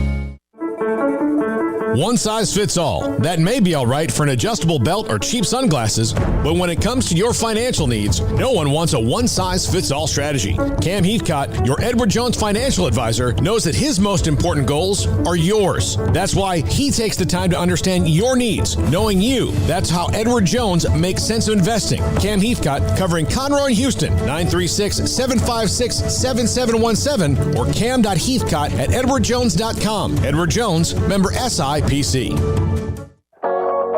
Waco Regional Tennis and Fitness continues to add more weapons to your getting or staying in shape arsenal with 8 brand new treadmills ready for you to run or walk a mile or 2 or 10. And with the explosion of interest in pickleball with instructors Joe Rosa and Jody Thurman with more courts available. Waco Regional Tennis and Fitness with large flat screens stretched across the weight room with Wi-Fi available, their own app to enjoy news, business, weather, or sports. Everywhere you look, there's energy, passion, and commitment. New touchless water fountains outside of each locker room, and all the locker rooms with showers, sauna, and whirlpool. Upgraded PA system throughout the world-class tennis courts with a youth academy led by pro Britt Coleman. Fitness and tennis merchandise available and a tanning bed. I promise you'll look and feel better. You just need to walk through the front door. Waco Regional Tennis and Fitness with personal trainers Christy London and Randall Corley. 40-plus group exercise classes, including twice-a-week boot camp. It's time to react today, not tomorrow. Waco Regional Tennis and Fitness on Lake Shore Drive in Waco.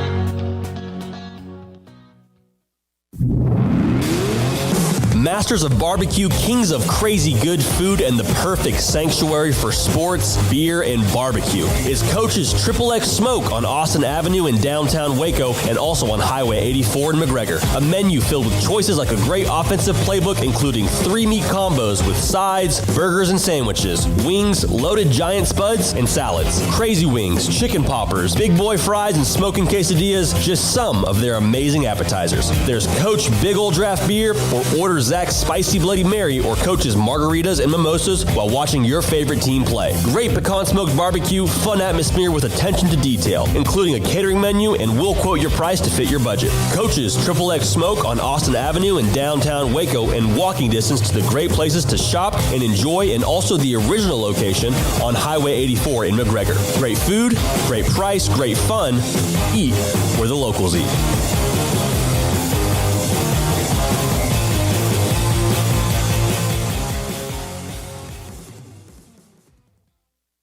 Brad Boozer, Boozer's Jeweler, joins us on Sikkim 365 Radio. This is it. This is when you're going to sell something in May. You have Mother's Day. You have Easter. You have things that go on, weddings. But this is a great time for your business. Exactly. And one other thing we do that a lot of people don't know is we buy jewelry, heirloom pieces, gold, silver bars, gold bullion, watches, anything you may have that you want to. If you don't want to use it and remake something like I did in a state yesterday, and I looked at 35 pieces, well, they're probably going to sell me back 30 because it's something they're not going to wear, nothing to use. So if you're looking to get a few bucks or to sell something or something you just don't wear anymore, I make my wife go through her jewelry box about every 6 to 8 months, and the things that she doesn't wear on a daily basis, this sounds horrible, but I take away from her and then I'll put in my estate counter, but then that gives me the chance to rebuy her something new moving forward. Instead of looking down 20 years down the road and you have 300 pieces of jewelry, it's something to refresh and make her buy something new along the way. You want to know why they're successful? Brad Boozer, the owner of Boozer's Jewelers on the corner of Valley Mills and Lake Air in Waco.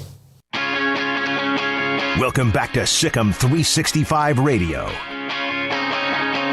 The Sikkim 365 Radio app is sponsored by Alan Samuels Dodge Chrysler Jeep Ram Fiat in Waco. Your friend in the car business at Loop 340 and east of 84. Come by. Let's be friends. Welcome back in. And for our folks in the chat room, I know today's been a very Baylor heavy day in general, but it's a big night tonight. And for Aaron Wilson, Smokey, it's fine. He's healthy. He just has for the most part, he's just got a cough. And when you're a talk show host, coughing is the worst thing you can do. Yeah, he just has a cough that won't go away. He tried to come back and kept coughing. And I guess yesterday we were on the air and he had to get up multiple times, just in the middle of the show, middle of talking, to go walk to the side to go cough in a corner. And it's like, what are we doing here? I mean, it's just stupid. So, he's trying to get his cough right. He's got some medicine and once that goes away, he'll be fine. But that's really the only lasting effect from being sick last week. So hopefully that's all there is to it. And he's expected to be back on Monday. But, yeah, he just can't get rid of a cough. So here we are. Yeah. All right. From Biscuits and Gravy on the chat room, she's going to the premiere tonight. Just finished getting ready to go tonight. Asked husband how I looked. Never tell your wife she looks fine. Yeah. I think he'd be old enough to know that by now. That's a rookie move, man. No, like I've done that. Like Amanda said, how's this looking? No, it's fine. It's fine. It's good. And then that fine means you're trying to rush him out the door. Mm-hmm. You know? Yeah. No. Here's the superlatives. Good, great, fantastic. You know?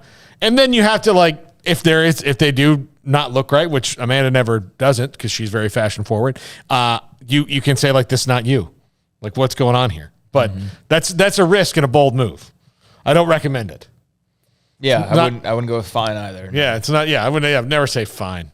Never say fine. But yeah, so it's interesting to hear about that. Jerome Tang will join us here in just a second, and to talk about Oklahoma State tomorrow, and of course, what it's like to beat a Premier tonight. It's going to be pretty exciting for the coaching staff as well. Not everybody gets a movie made about it. Yeah, I would think so. I'm glad that it's premiering tonight, and it should be great. And I know there's been a lot of work put into it. So, yeah, looking forward to everybody seeing it and getting their thoughts on it. And just saw an actual college football note here. Kirk Ferentz and Iowa have agreed to an extension through 2029. So Kirk Ferentz, 66 years old now, just got done with his 23rd season. He will be coaching close to 30 years if he gets to the end of this contract, or right around 30 years, $7 million annually. Got some bonuses and supplemental compensation as well. Had been signed through 25, and like there's any threat of Ferentz leaving Iowa anyways at this point, but he was going to earn $5 million next season, so he gets like a little $2 million pay bump, and also a few years added to his contract. So there's some college football coaching news with Kirk Ferentz signing a new deal. And right on time, Jerome Tang, Baylor basketball assistant coach, joins us here on Sick 'em 365 Radio and 365 Sports. Coach, we just had Charles Scott in the studio talking about the premiere tonight. I know you guys have a big game tomorrow, but what's the excitement like among the program of getting to see the finished product of Ode to Joy? Coach, you there? Armstrong, is he up? Up? Well, let me...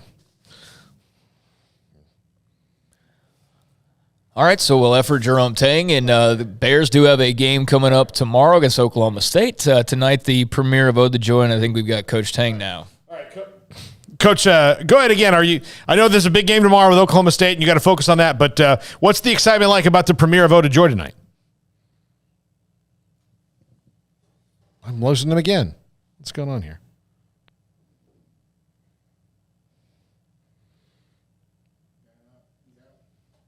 Yeah, I don't know what's going on. Let me try calling. All right, yeah, let's do that. Let's try and get Jerome Tang on the air. Not sure what's going on. Never had that issue before of where we thought we were connected and we weren't. So as I told you, Kirk Ferentz signs a new contract with Iowa. Travis Dye, Oregon running back, is in the transfer portal. Those are some of the big college football notes from earlier today.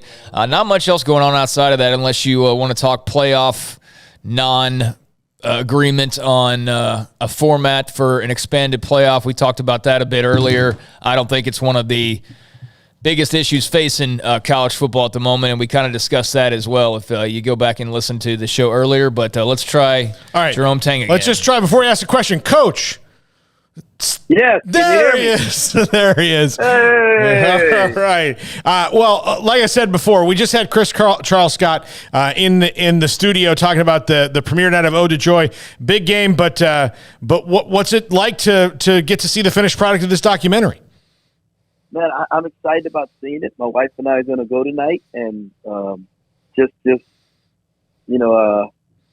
interested to see the perspective of all the other people that they interviewed, and just the whole thing. They were so great to work with, just a wonderful crew, and just so thankful for the opportunity to be a part of it. Do you get a sense from the players that they're pretty excited about it as well? Well, the players aren't going tonight. They're going to go to bed and get some rest before we play tomorrow. That's but we're right. gonna have a special viewing for them to be able to see. Well, Coach, you've got Oklahoma State tomorrow, and that's a team that has fallen on a rough streak lately. But are these sometimes the more dangerous teams, the ones that are wounded animals? Well, every team's a tough team in the Big 12, and you can't assume that the way someone played or the results of the last game are going to be what happens the next game. Every game is its own entity, and the coaches in our league are so good at getting their guys ready to play, and we're still the number one team defending national champs, and so kids get extra motivation, extra focus. There's no, they're going to be ready and coming off of 2 tough road games for them, they're going to be even more motivated. And Mike always does an unbelievable job with his guys. They are athletic and they can really guard you. They can turn you over. And so we have to be the best version of the Baylor Bears tomorrow to get a win. Jerome, what were your thoughts coming out of Texas Tech? Haven't had time to kind of look back on that now and see where things went right, went wrong, what have you. What were your thoughts on the game the other night against the Red Raiders? Well, Mark Adams, man, you got to give this man all the credit in the world. He just does a terrific job with his team, and those guys didn't flinch when we came out and threw a couple of haymakers at them, and they settled in. And Big 12 games are one-possession games, and they made 1 or 2 more plays than we did. As you watch the film, and we see some areas that where we had self-inflicted wounds, and we did it to ourselves. And we see some areas where they took advantage of some weaknesses that we've got to improve. And so you prefer to try and learn from a win, but sometimes it takes a loss. And in this league, there's going to be multiple losses. And you have to, the character of your team comes out after losses and adversity. It's easy to have great character when you're winning. And so now we get to show the true character of our team in the next thing that we do, which was the last couple of days of practice, which went really well. And so, looking forward, thank God we're basketball where we get to play a couple of games a week, because I don't know how football coaches do it going, I called some of my friends and I was like, man, I just hate losing. I hate this feeling. And one of them said, Coach, I'm going to let you whine a little bit, but I'm not feeling sorry for you. You haven't lost a game in 305 days, so nobody's feeling sorry for you. That's right. Yeah, can you imagine losing a football game and then having like an open week the following week? You have to wait 2 weeks to go and play. Oh, my goodness. That would be, yes. Thank God. I love football, but I wouldn't want to be a coach in that aspect. Coach, do you look forward to those practices after losses a little? I mean, I don't know about a little bit more, but just with maybe a different curiosity, because you do get to see some different things after guys have a bad game and how they respond. I'd like to tell you that I do, but I don't. I would rather them just do the right thing and play the right way and execute the game plan and us come out with a win and go to practice the next day and see how they respond to that. Because, this is a truth. For every 1,000 men who can handle failure, there's only one who can handle success. And I like being around the dudes who show they can handle success. They're going to continue to do the right things the next day. And they're not going to let winning stop them from pursuing excellence. And so that's the kind of character we want to build in our guys. And so I look forward to practices all the time. I prefer them after a win, though. What does this Oklahoma State team do really well that you specifically have a keen eye on? Well, they're 4th in the country in scoring in transition. They're really, really fast. I mean, they can get a rebound and turn it into a bucket as well as anybody in America. They are a terrific offensive rebounding team. They're top 50 in the country in offensive rebounding. And they get to the free throw line. I mean, close to 40% of the points they score come from the free throw line. So that means they're playing downhill and they're attacking you. Defensively, they're 9th in the country in steals, and they're 15th in the country in block shots. They have the number 1 and number 2 players in the Big 12 in block shot rates. And so they protect the rim and they pressure the ball. And those are that builds for great defense. And in the Big 12, I mean, they're number 3 in the Big 12 defensively. So it's going, every pass is going to be contested. Every cut is going to be contested. Every shot is going to be contested. And so it'll be a test of wills out there and who can be mentally tough and execute in the face of that kind of pressure. What is it like knowing, I mean, and I'm sure it's this way in a lot of conferences, but particularly in the Big 12, you as a coaching staff don't get one coaching staff night off. I mean, every coach is good. Every coach has success. Every coach, there's nobody who's new at this, who's, trying to find their style. They all know what it is. What's that like? It is a tremendous challenge. It makes us all better. You want to compete against the best. Coach Drew says all the time from the scripture that iron sharpens iron. And so the coaches in our league make us all, we all make each other better. And it's really cool to see the little things that coaches do from one game to the next to give their teams an advantage. And it's also really cool to try and come up with some ways to steal some possessions from the other team, whether it's how you guard an OB or how you guard a sideline OB or how you guard a certain play that they run against another team and had success with it, how you take away the strengths of one player and make them play left-handed. Those always interested to see how each team does that to each other and what we can steal from each other to implement into what we're doing. Well, Coach, good luck tomorrow. We'll see you here shortly at Waco Hall, and I can't wait to see it. Looking forward to it, guys. Thank you for everything that you guys do, man. We're so appreciative and so thankful for the time and energy you put into making Baylor athletics great. Well, thank you, Coach. Certainly appreciate always having you on the show, and we'll see you just here in a little bit. That's Baylor assistant coach Jerome Tang with us here on Sikkim 365 Radio, 365 Sports.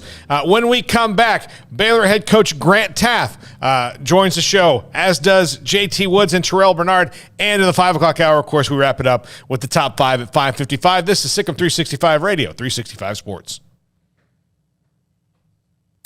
Baylor University is where lights shine bright.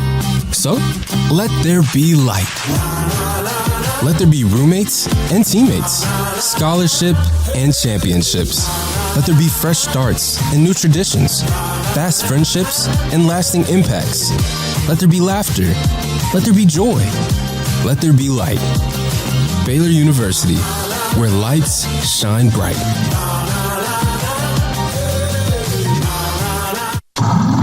It's plain and simple. Waco Custom Marketplace is the one-stop shop for what you need for tailgating, from charcoal, cold beer, and wine.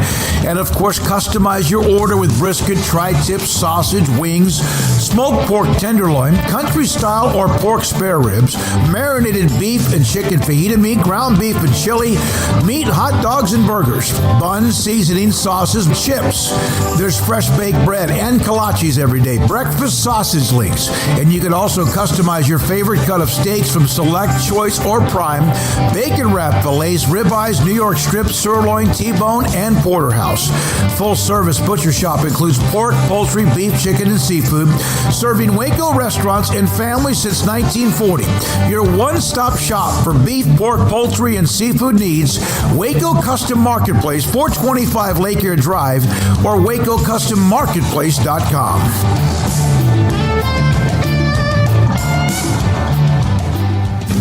Shorty's Pizza Shack at 12th and Bagby is a homegrown, family-owned and operated must-visit pizza place in Waco. Fantastic pizza by the slice or get the whole pie to share. Great happy hour specials every single day, and it's not just pizza. Great wings. You have to try the Sikkim sauce, chili cheese fries, pizza pillows, and more. Dine in for a great hangout or carry-out. Order online at shortyspizzashack.com or do yourself a favor and bring your crew to the restaurant at 12th and Bagby. Shorty's Pizza Shack. Tell them Paul sent you by.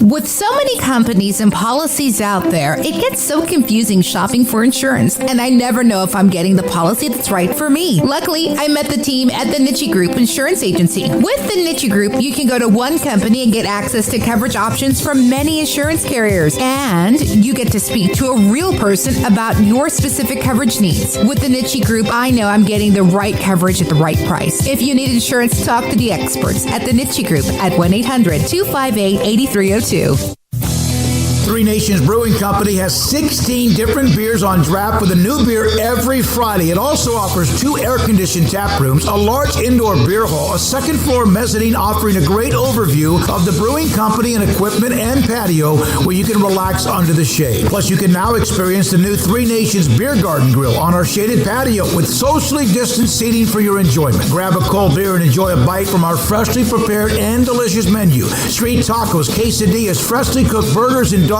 and veggie burgers too. State Fair tornado fries, nachos, and so much more, all prepared and cooked on site. So come visit the award-winning Three Nations Brewing Company on East Vandergrift off I-35 in Carrollton.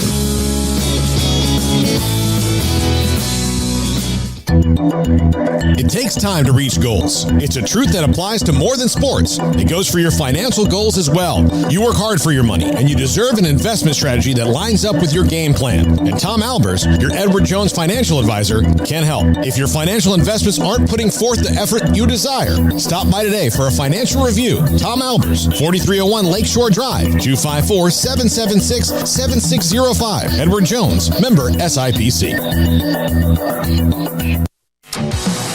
Welcome back to Sikkim 365 Radio. Altmaier steps up, drives the ball, and it is intercepted. J.T. Woods again. That is his second of the night. The 5 o'clock hour is brought to you by Edward Jones and financial advisor Cam Heathcott. Edward Jones, making sense of investing. Now, here's David Smoak, Paul Catalina, and Craig Smoak. Welcome back in. Sikkim 365 Radio, 365 Sports. Paul Catalina and Craig Smoak on your Friday.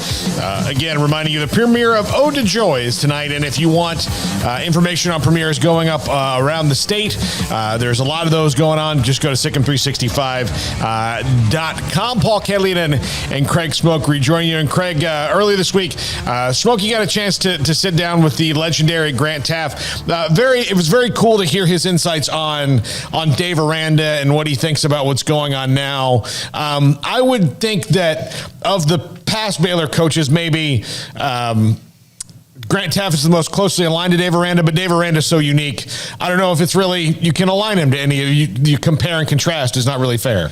Yeah, I think he's one of a kind. I don't really look to compare Dave Aranda to anybody. Haven't quite come across anybody like him, and it's fun to kind of see his growth and maturation over the last year. Just the kind of personality that he started to exude. But he's had a little bit harder of a time talking in front of a microphone than I've ever seen Grant Taff have. Granted, Grant Taff's had a lot more experience with it at this point, but yeah, I mean, he's obviously still a big figure around the program. All these head coaches that we've seen come and go over the last few years have, talked to him, confided in him, and, probably been helped by him in some ways as well. But Taft's a legend around here, but Aranda's made his mark, and I know a lot of people are excited to see what he can do with it, and that includes Grant Taff. Yeah, Smokey sat down with him earlier this week. Here's that interview. Football coach, man, legend, icon, Grant Taff with us, Sikkim 365 Radio and 365 Sports, and joins us here on this early part of the 2022 year. I know it's been a while since Baylor played, won the Sugar Bowl, finished with more wins than any team ever. Your thoughts about how they finished the year and they didn't settle, they weren't just happy to get to the Big 12 title or even win that, but they wanted more. Well, of course, that is the sign of a very fine coaching staff that carried them through those periods of days when they were off and waiting for the bowl game and the preparation of the bowl game and then the execution That all goes to your coaches, and then the determination of the players, that they wanted to make this a very special year, which they did. And when you have that combination and you have the talent that Baylor has, you're going to be pretty darn successful. And you got to have a little good luck to go along with it these days, because everybody's pretty good. And but we've got a terrific coaching staff. I think Aranda is special. He's one of the finest men you'll ever want to know. Plus, he's a tremendous football coach. He seems to be very unique, and sometimes he'll quote, who knows? Yesterday he quoted a famous poet and a writer at the convention. He's also mentioned children's books as an analogy on how things work and struggles or adversity. Is he about as unique as you've ever seen or heard? Yeah, no doubt about it, and I think that's the mark of an individual, that they can be unique and still be very, very successful in a game that's totally not unique. It's blocking, tackling, not having penalties, all of those things that it takes to make up a great team. Plus, on the college level, you got to be able to know what kind of players to recruit and then be able to get them. And so my hat's off to Dave Aranda and his entire staff. They've just done a marvelous job, and what a fine representation he is of Baylor University. It seems like, Coach, that he has complete control of the football program. Mack Rhodes is obviously heavily involved with what he does, but that Dave knows what he wants, that he has the ability to make what changes. You obviously remember what he did immediately after 2-7 with the offensive changes with Jeff Grimes and Eric Mateos, and brought in a new wide receivers coach from Clemson, that he is never satisfied, and he doesn't just get complacent. What does that say about him? Well, that's the mark of a great individual in any enterprise, whether it be coaching or business or the industry and world of industry. That's just a great mark. Never satisfied, always trying to improve and get better. And along the same, while you're doing that, be the kind of person that moms and dads out there that you're having to recruit can admire and respect you, and that you can be the kind of leader that can lead a coaching staff and be complete control when necessary, and give control when it's appropriate. He just has all those unique characteristics, and I just think the world of him as a man, and certainly as a football coach. Your daughter Lane shared me a picture that she had. It showed Aranda when he took that big bath, the Gatorade bath after the win, and he never flinched. He kind of clenched his fists. He never flinched, and it's just kind of that, man, like what the emotions or lack of them when they stopped Oklahoma State to win the game. Smoak, I think that's a very good representation of what I'd call a man of steel. Yeah, absolutely. Do not flinch. Do you remember the first time anybody poured Gatorade on your head? Oh, gosh, yeah. I sure do.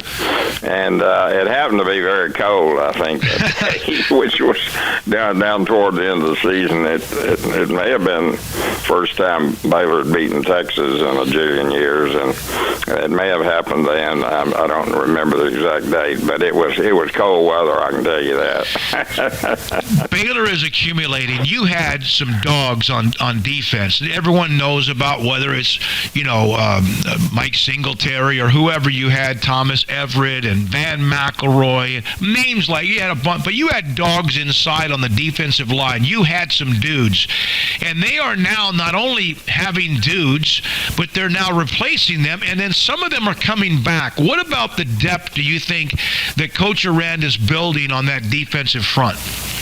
Well, you have to have depth. You know, you might can get by without it for a little while, but eventually on this level of play, you've got to have depth, and you've got to have quality depth, not just bodies to fill in to positions. And that's the real key of successful programs across the country, particularly those that are well known, and you know who they are.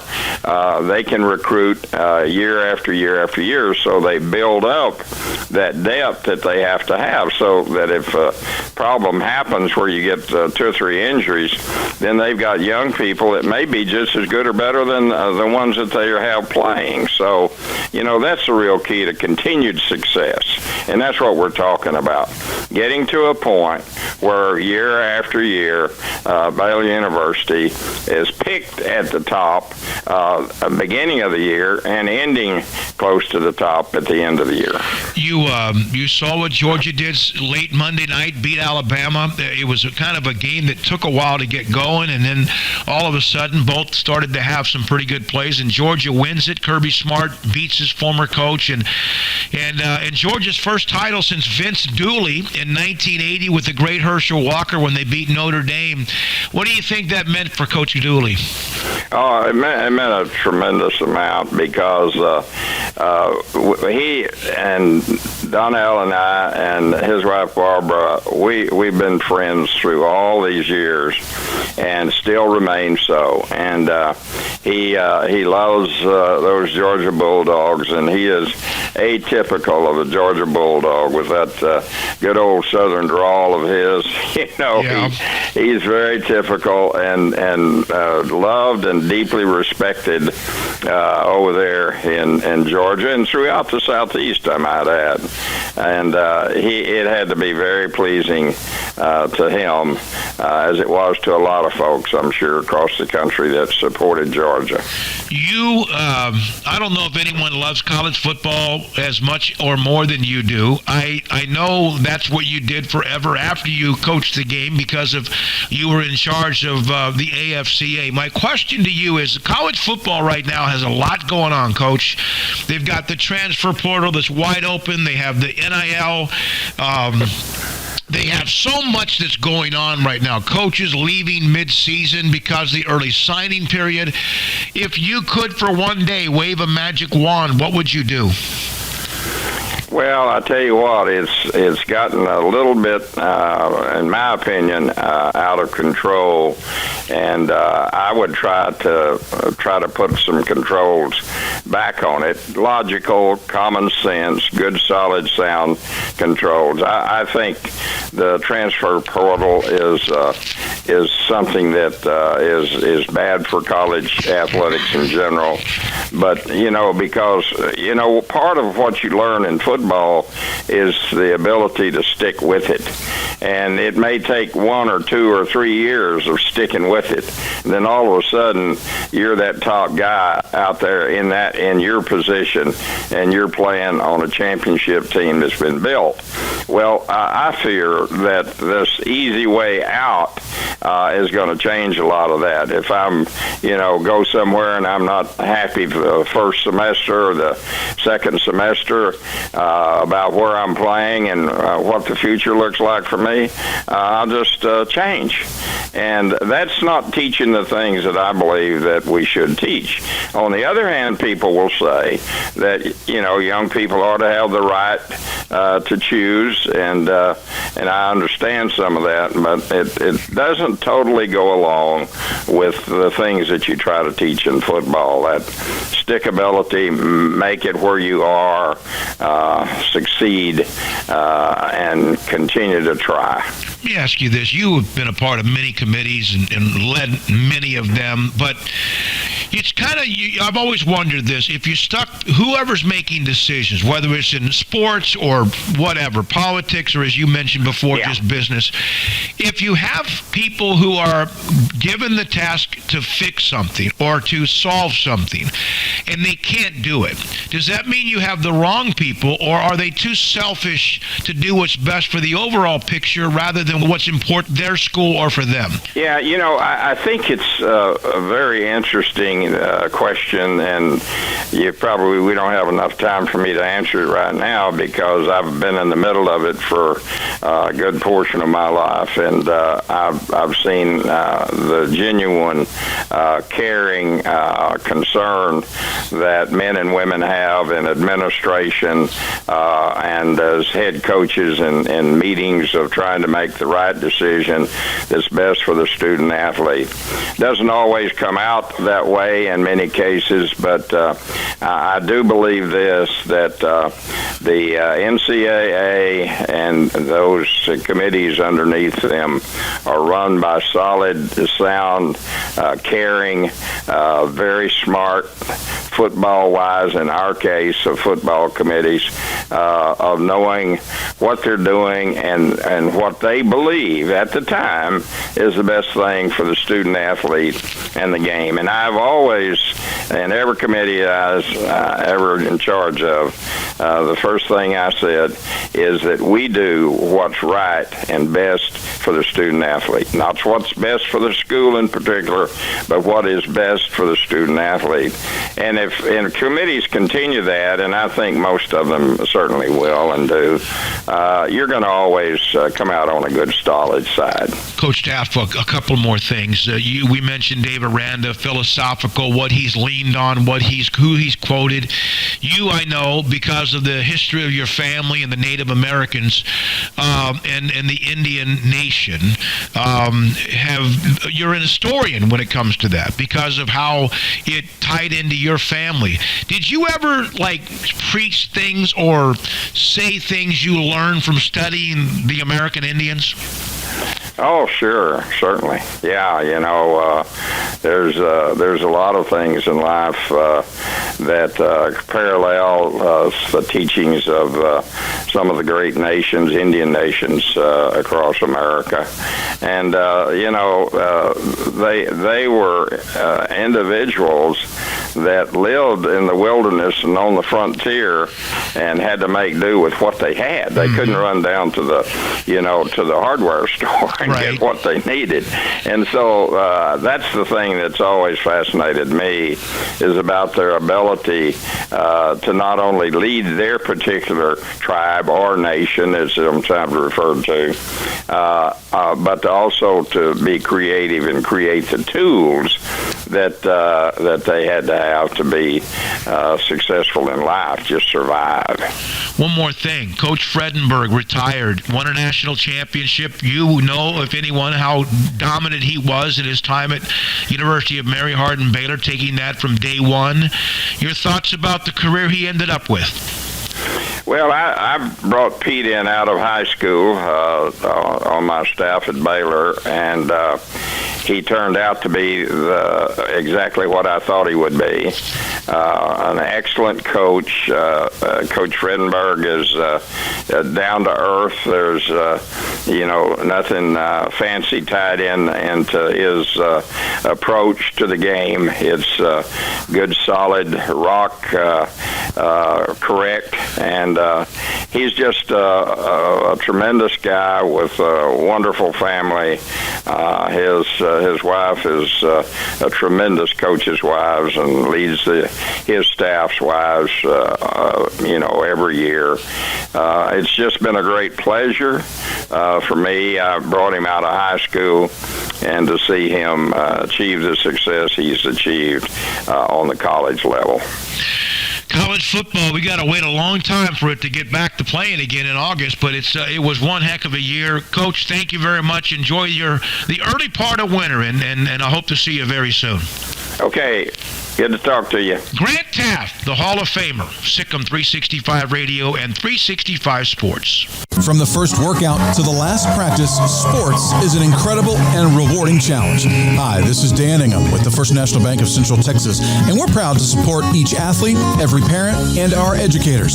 From families, small businesses, to the biggest industry, we're here to help. With remarkable products like our free First mobile app, we've got banking ideas that fuel big dreams. That's the First National Bank of Central Texas. Familiar faces making local decisions. Member FDIC, Equal Housing Lender. At Ideal MRI, we feel blessed to be part of the Waco community. We're a small family business here in Central Texas. At times like this, the cost of healthcare has never been more important. And unfortunately, significant illnesses and injuries still occur. And that's why Ideal MRI is open and here to serve you through this difficult time. So if you need an MRI, ask your doctor about Ideal MRI. You can schedule online in minutes at idealmri.com or call 833-IDEAL-MRI.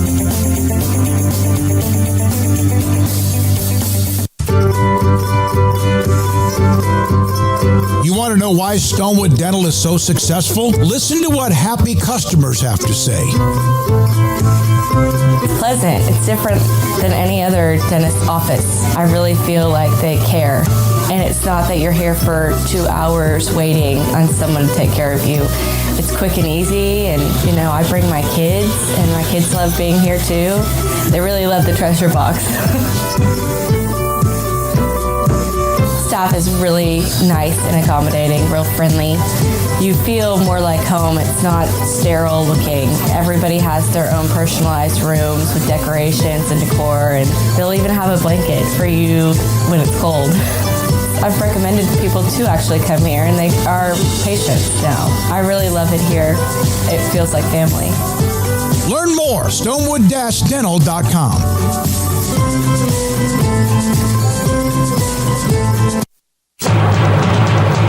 At Allen Samuels Chrysler Dodge Jeep Ram in Waco, our brands continue to win awards year after year. The 2021 Ram brand just received first place in the prestigious J.D. Power Initial Quality.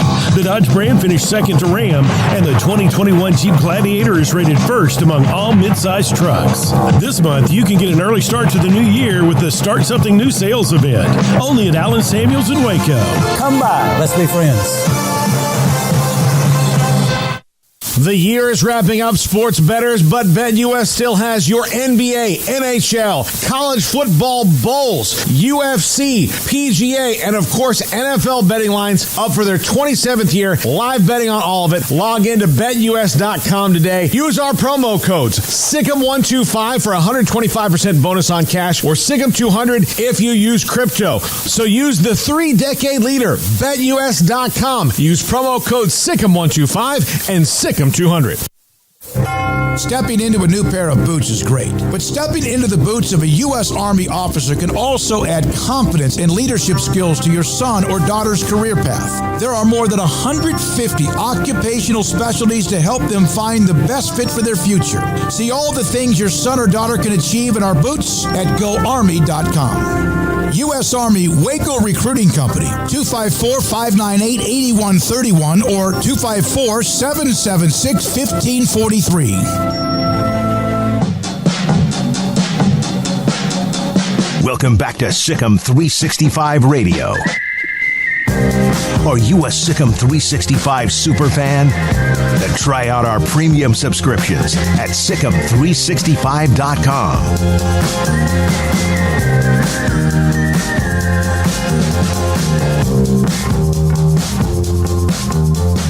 Welcome back into Sick'em 365 Radio 365 Sports. Paul, Catalina, and Craig Smoak.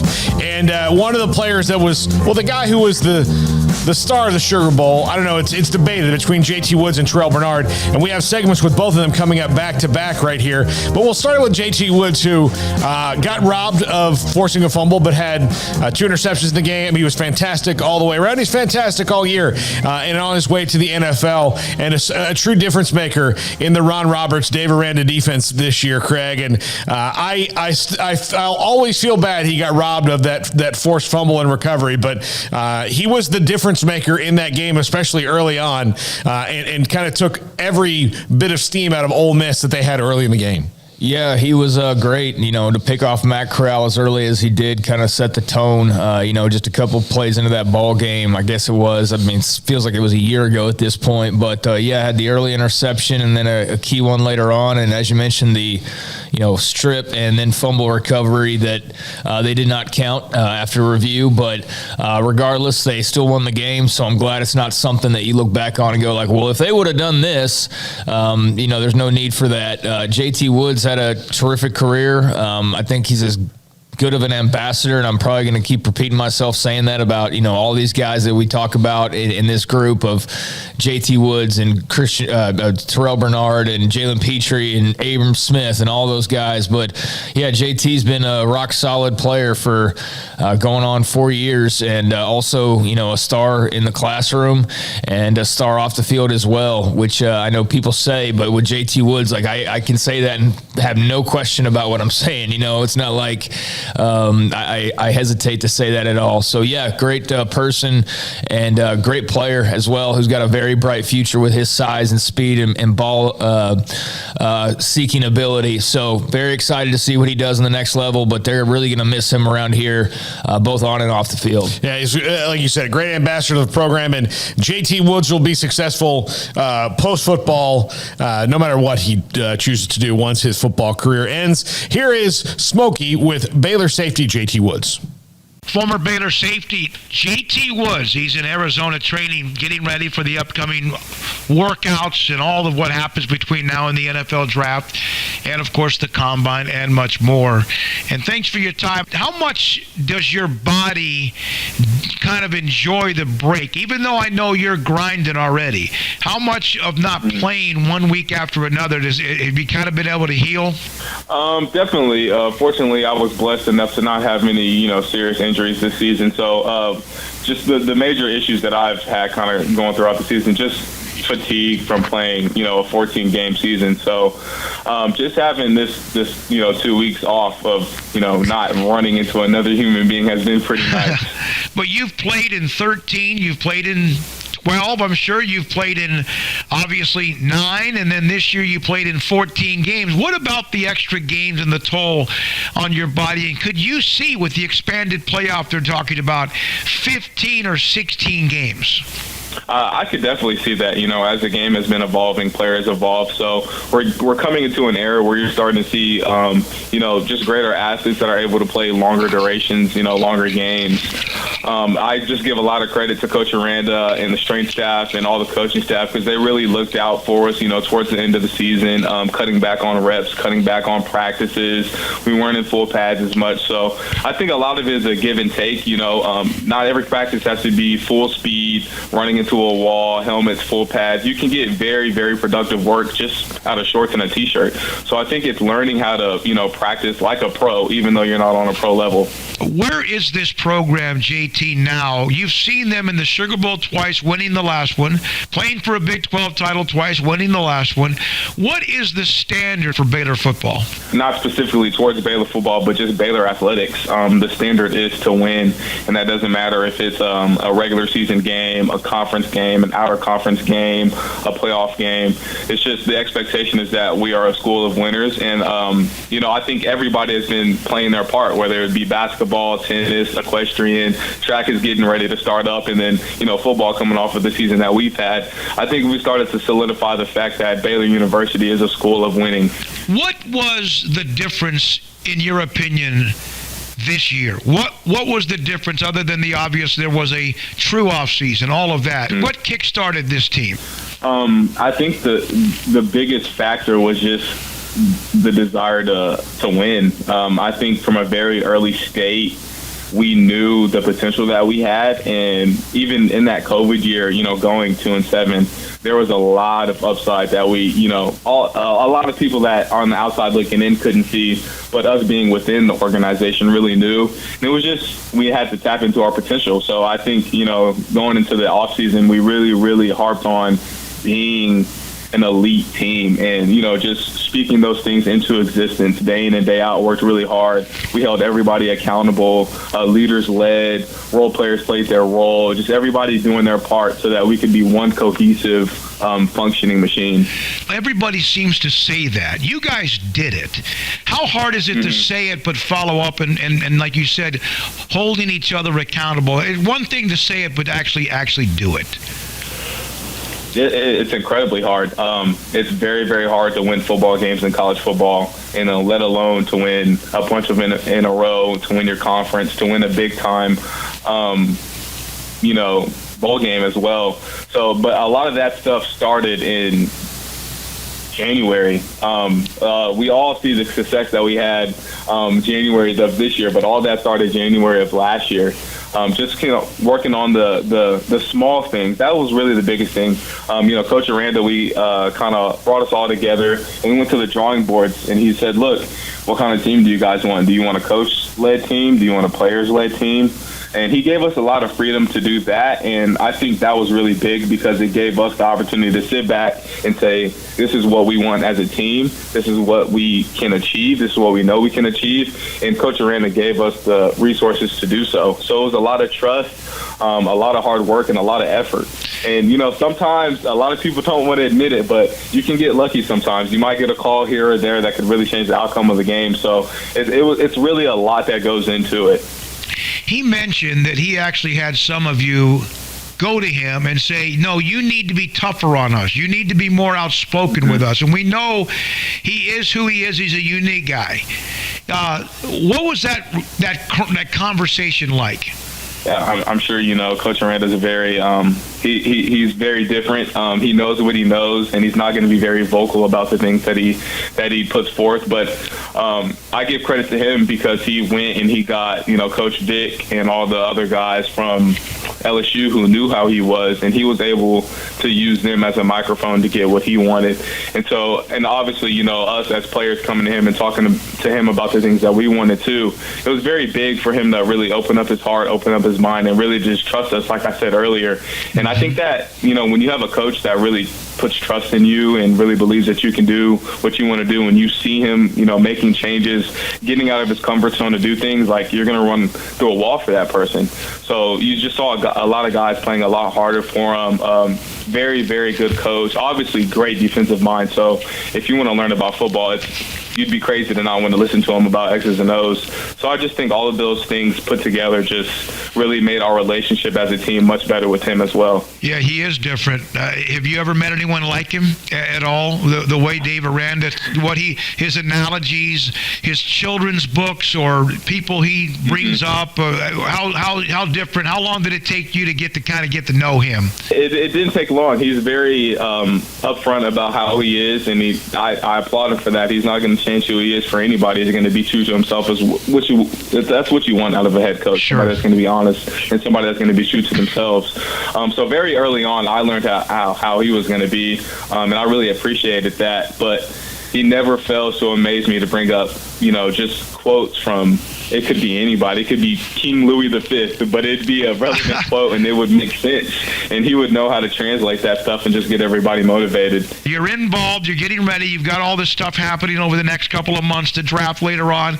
What have you been told? What are your expectations? So, by the grace of God, I got my combine invite, so I will be attending the combine. So just kind of doing everything that I can to do to just perform and show my athleticism at the combine.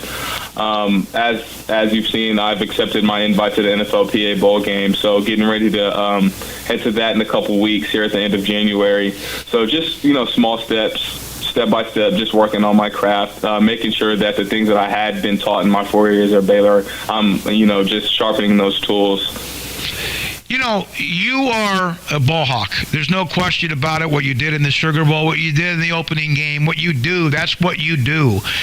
Pick up, scoop, and score 90-something yard, picks for touchdowns, and all the things you do. You almost had a fumble and caused fumble in the Sugar Bowl. When did that kind of become part of just who you were as a football player? That side of me has always been there. I just had to let loose a little bit. This was a really big season for me because for the first time in my career, I actually, just trusted myself. I sat myself down and said, look, you're a good football player, and you are, so just go play like you are. And so I was really able to play freely this season. And a lot of that is credit due to my teammates. They allowed me to have fun each and every down that I played. And so when you're having fun, it doesn't seem like work. It doesn't seem like it's hard. I was literally just out there running around playing football with my best friends.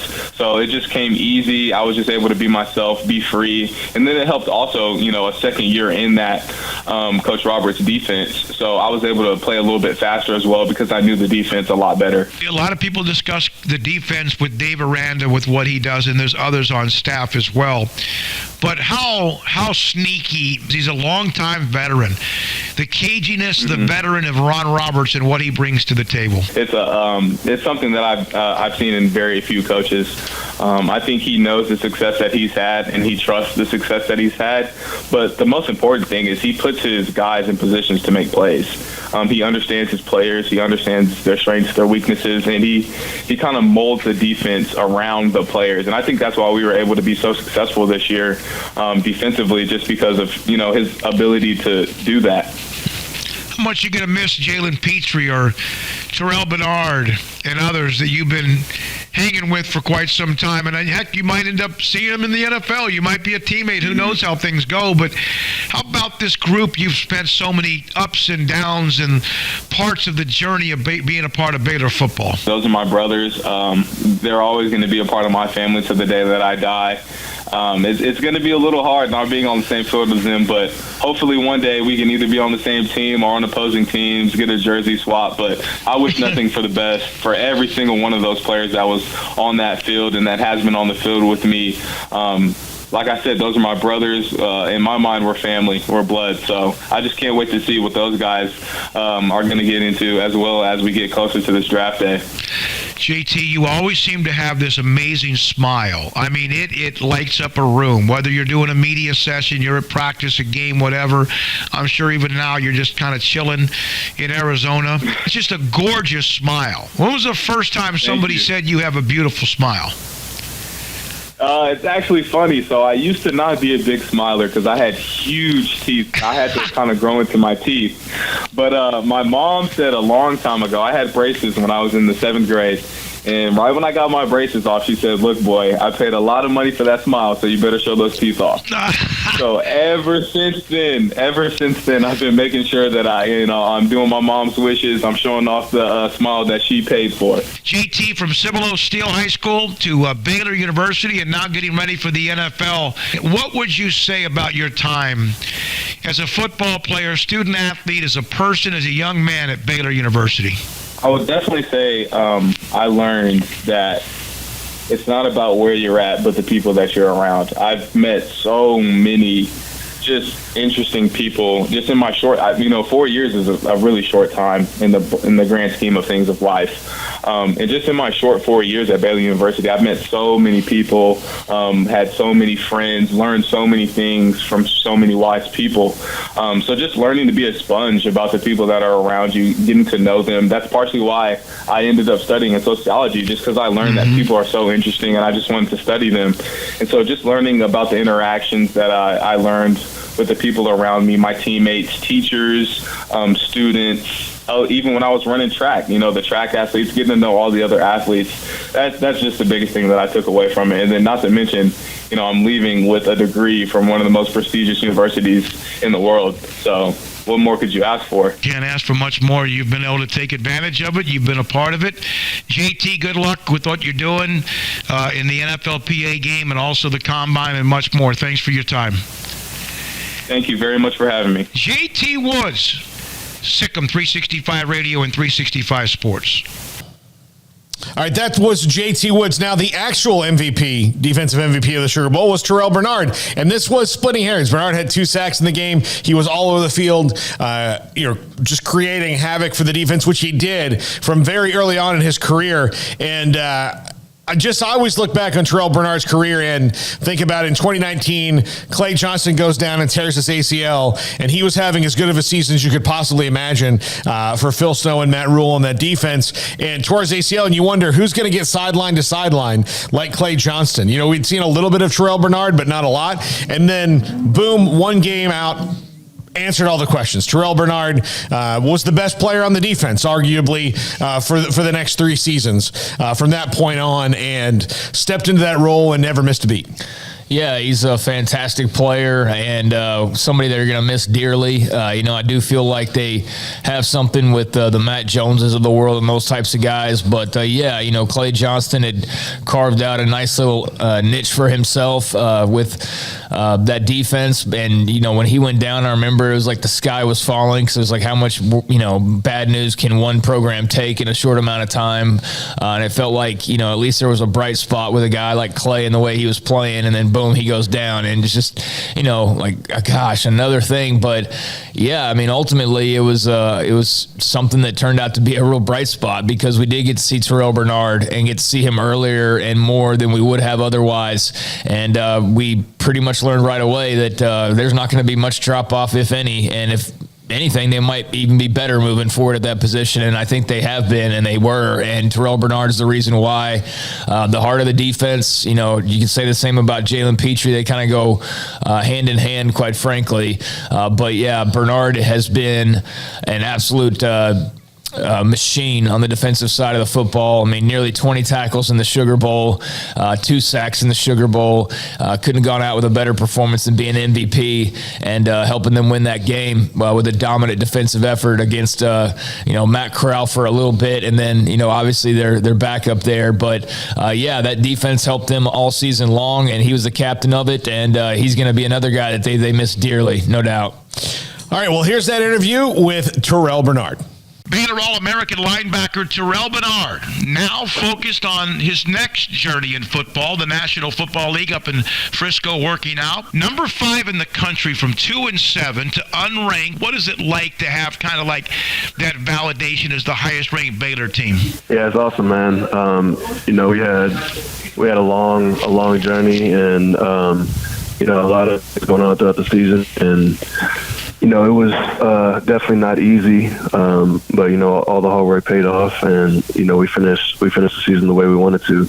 How much does that matter to finish it the way you did, and then also validate it, and as I mentioned, even the number 5 ranking? Yeah, it definitely mattered. We went into the Sugar Bowl wanting to be winning 12 games, and then finishing as high as we did, through the AP poll. So, that's something very special to us. So now everything, it's not like it wasn't a business. College football is a big billion-dollar business, but now you're looking ahead to the NFL. What changes for you? Man, not much. You still got the same mentality, the same drive. I think I'll be able to take everything that I learned in my time at Baylor and, just push it into this next journey. And, I know I'm prepared because, everybody that I've come into contact there has, prepared me for this moment. And so I'm excited for the opportunity. Playing defense for Dave Aranda, Ron Robert, what would you say to somebody that wants to play defense in college and play it the way Baylor plays it? Man, all those guys that you just named are, amazing coaches. Starting with Coach Aranda, I think just his mental aspect that he brings to football is, very unique. And then, Coach Robert's ability to get the best out of his players and, to put you in the best situation for your abilities. I think that's what, really made this defense special is, we had a bunch of different guys with a bunch of different skill sets. And, I think the coaches did a great job at, putting that on display every week and, kind of letting us be who we are and be the best at what we are. When did you realize, and was it actually even last year during 2-7, that Coach Aranda was the real deal and that you could even see, despite the losing, that people were starting to understand him? Yeah, definitely. I think everybody saw what he could be and who he was during the 2-7 year. And then, during this past summer, with some of the changes that he made and, how he was running things within the program, I think everybody felt a shift. And, we knew we were going to be a good team. It was really just up to us how good we were going to be and how hard we worked. And, I think everybody just came together and, really, really understood his message. And, we all went in the same direction. I think that's what propelled us to this season. Did you get him at first? I can't. No, I didn't, man. He's a little bit different at first than your typical football coach. But whenever you get to sit down and kind of just understand where he's coming from and his perspective on things, I think it makes it a lot easier. And I think a lot of the guys did that, and a lot of guys took the time and really understood, what he meant and who he was. And I think that's what helped us. Because how unique he is, but because of who he is and what he couldn't do, could that have been part of what happened last year too? Yeah, definitely. First year coach, especially with a new style that he was approaching coaching with, and then having to deal with all the COVID things and the restrictions on just even being in person. I think that played a huge part into why the season kind of went the way it did. So I'm glad that we got more into a normal off season, a normal spring ball, a normal fall camp, and we were able to play a regular season and do the things that we did this year.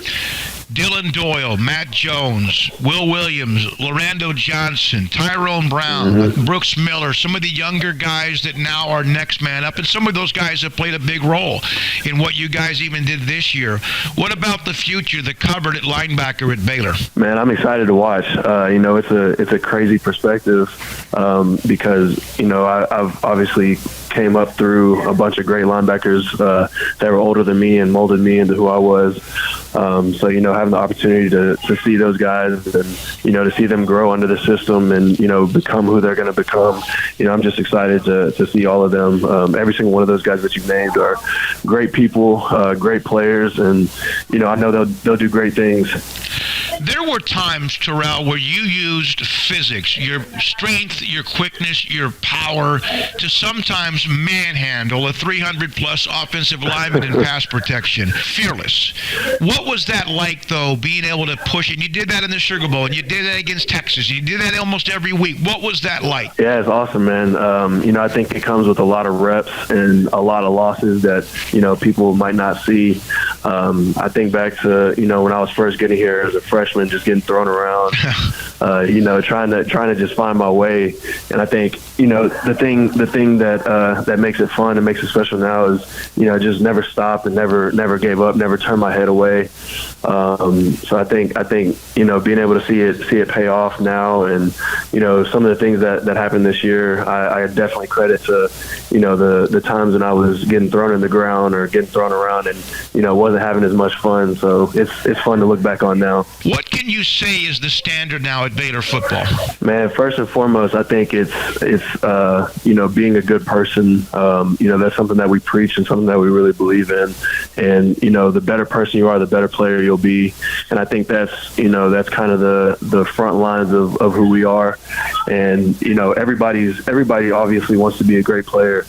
But if you're doing your daily things right, you're living right, you're taking care of your business off the field, eventually that'll translate to on the field.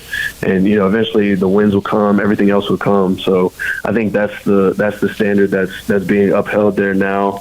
And, I'm excited for those guys. How hard is that to keep that standard? How hard was it? In this year's team seemed to have no drama. Basically, I think early in the year, Siaka had to be suspended for one game, and Coach Aranda talked with us a little bit about that. But really, there was no drama that we know of. Yeah, I mean, I think that's where it comes from, like you said. When you can keep the main thing, and, you don't have to worry about external forces. You're not fighting against yourself. You got everybody on the same page with the same mission. You're able to do something special, and that's something that we were able to do this year.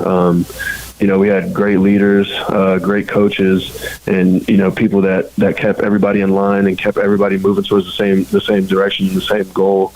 And it's crazy to see how far that paid off. You guys had to deal with something very unique this year when you have an assistant coach in the middle of the year basically move on to a rival in what Coach McGuire got the opportunity to become the head coach, and you and Coach McGuire go way back.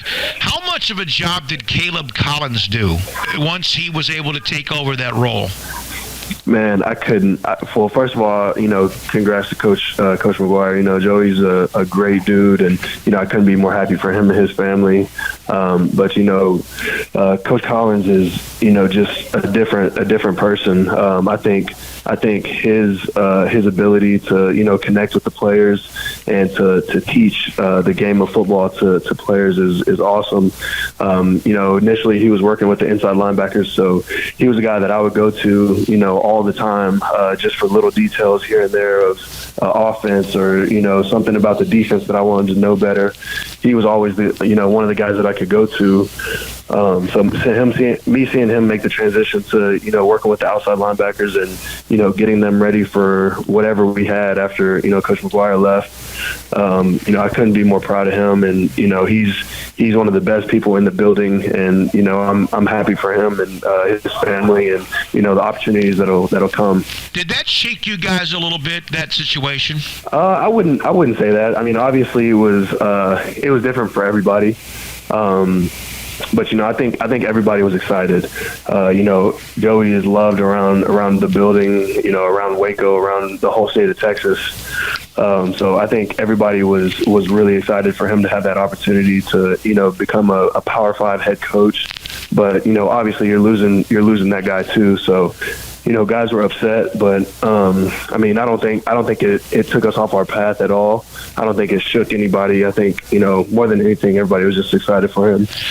Terrell Bernard with us, Baylor All-American linebacker. How does your body feel? Is it in rest mode? Is it in decompression mode? I know you don't quit working towards the goal of the combine and whatever else. How do you feel? Mm-hmm. I feel all right, man. After the game, I was a little beat up. It's been a really long season, but I've been out here in Frisco training. After the Sugar Bowl, we flew back to Waco that Sunday morning, and I actually moved into my apartment Sunday afternoon, and then started the training Monday morning. So it's been kind of a crazy ride, but I'm feeling better now, and excited for the next step. I would think in a combine setting, all of the testing, you would just freak the thing out. I mean, what you can do. What is it now? Is that mainly you just focus on doing all of those drills almost perfectly? And is there much football that you do over the next few weeks? Yeah, so that's the main focus is just perfecting the drills and your technique on all the different things that you're gonna be tested on. But we're actually starting actual football drills and position work later on today because we have the Senior Bowl coming up. So still prepping for that as well as getting ready for all the combine drills and stuff. Terrell, you took over when Clay Johnston went down, and there were people who knew about you, but then all of a sudden you exploded on the scene. You picked the fumble up, scoop and score against Oklahoma State, and the rest of its history. You had to deal with last year's injury. You got dinged up a few times this year. What did Baylor and the support, the fans, and the university mean to you? Yeah, it means everything, man. Just having the whole fan base behind us, and me specifically, fighting through injuries, and just keeping my head down and pushing. I could always feel the support from coaches, trainers, my teammates and stuff. So that definitely helps. But yeah, man, I think Baylor's fan base and everybody associated with Baylor definitely keeps everybody motivated and helps push us to where we want to be. Do you feel like that you and Jalen and JT and many of the others that have been a part of this thing for so long could write one hell of a book? Definitely, yeah. I think throughout our 4 or 5 years here, we've experienced a lot, we've seen a lot. So I think we could have a nice little story go into that. You ended up with hundreds of tackles at Baylor. You ended up with, I believe, 600 or 700 tackles in high school. What is that like to have the instincts? Yes, you have to be quick and fast and strong and all that, but you have that mentality of being a football player, a baller, as I call it. What's that like? Yeah, man. I think most of it comes from the film room. I think a lot of it is understanding offense and understanding defense, and where they're trying to attack us, and where the ball is supposed to hit, and all those type of things. And then the next part of it is just the mentality of going and getting the ball. I think that's a part that people overlook sometimes. And if I could talk to any young player, the first thing I would say is, you have to play with great effort if you want to get on the field at any level. So I think just always trying to play 100%, and then defining and refining your skill set, and the details of the defense, and the details of what offensive scheme is trying to do.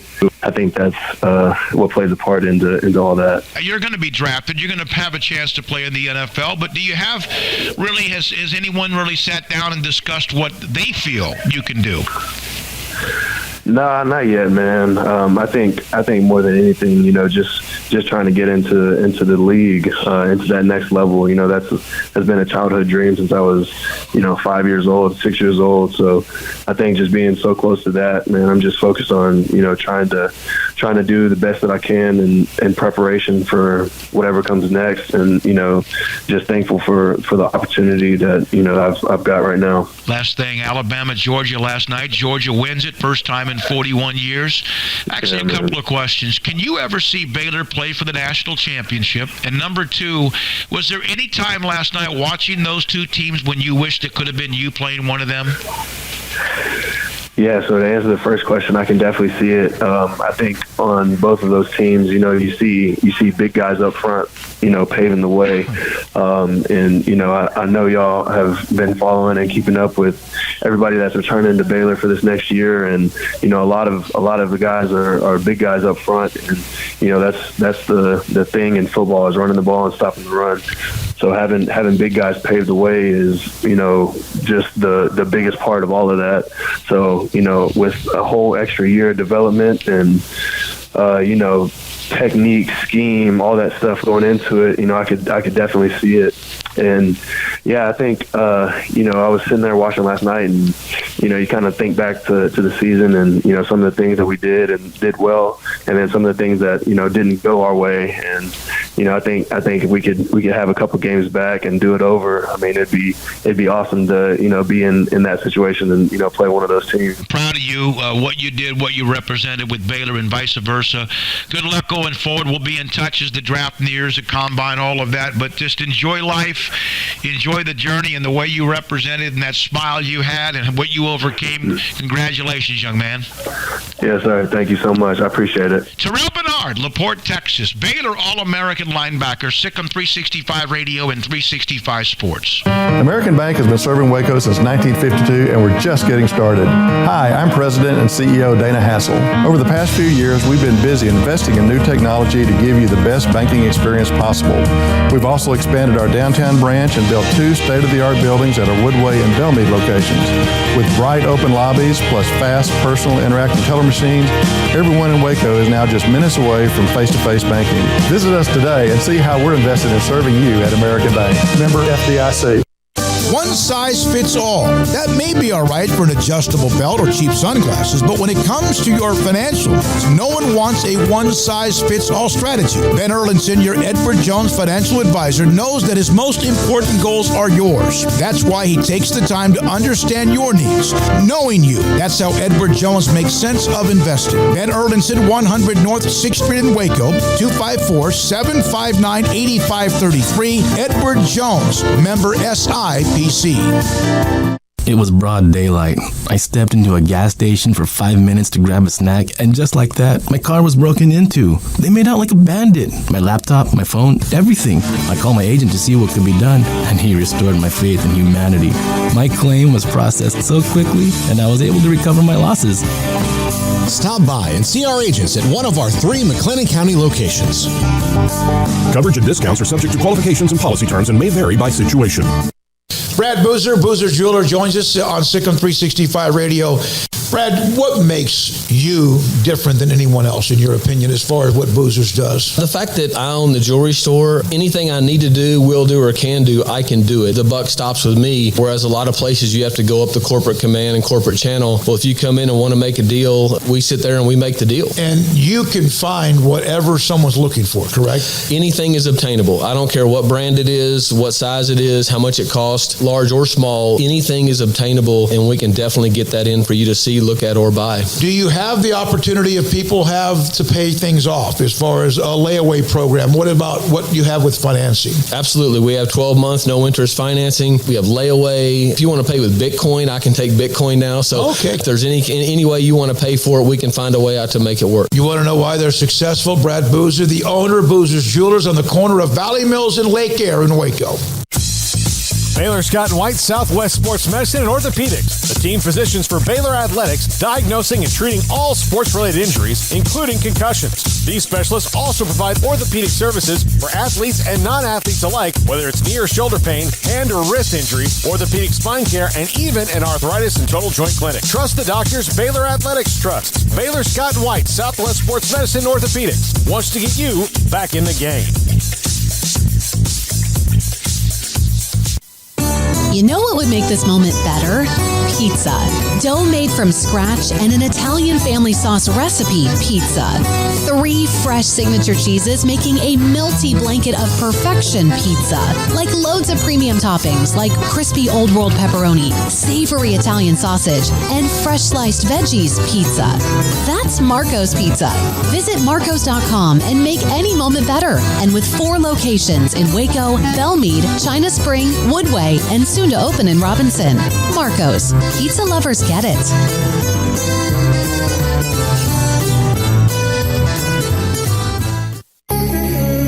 Welcome back to Sikkim 365 Radio.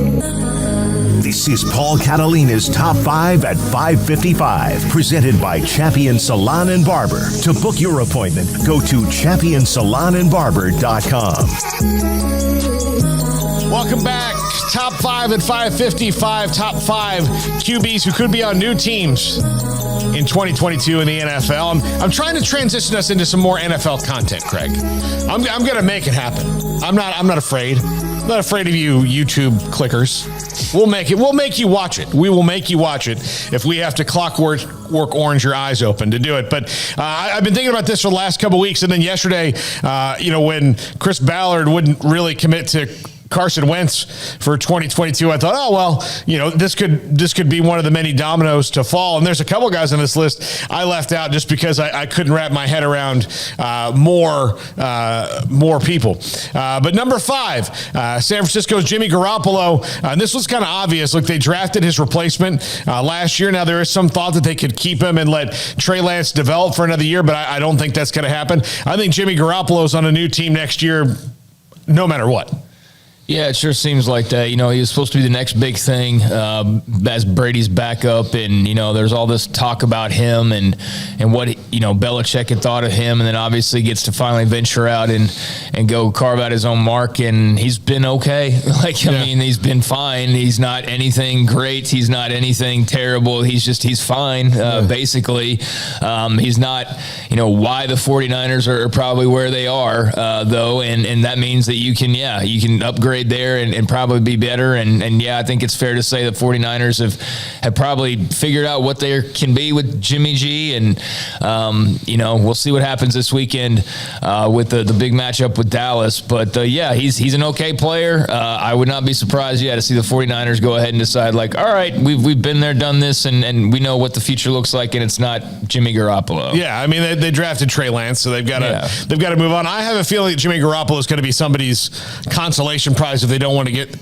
get one of the 2 big names on this list. He doesn't even seem like a real person. He just seems like an animatronic that's just out there. It's just weird. I mean, just because the guy's so handsome, first of all, and then I don't know, I haven't really grasped much of his personality. It's just he's kind of, to me, I guess because I've only seen little, it just feels very robotic almost. And then his career, it's just been kind of a lot of talk and just very little backing up of a lot of the talk. He's been to a Super Bowl, but it's more because of their style of play and not really him. Yeah, you don't hear the first thing out of the best quarterbacks. Nobody says Jimmy Garoppolo. Yeah. I mean, ever. So yeah. All right, number 4, Jameis Winston. I wonder about this. If you're New Orleans, do you bring him back because he played well?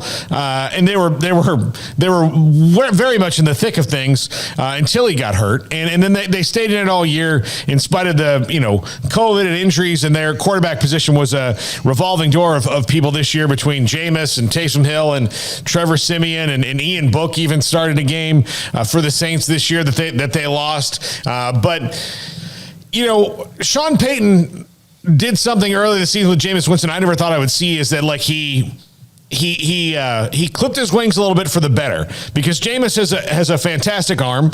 He can probably, I would say he can, if it was just about distance and power, can out-throw anybody maybe in the world when it comes to throwing a football. But when it comes to trusting that arm, he trusted a little bit too much. And he's very gifted, but he's just been so up and down.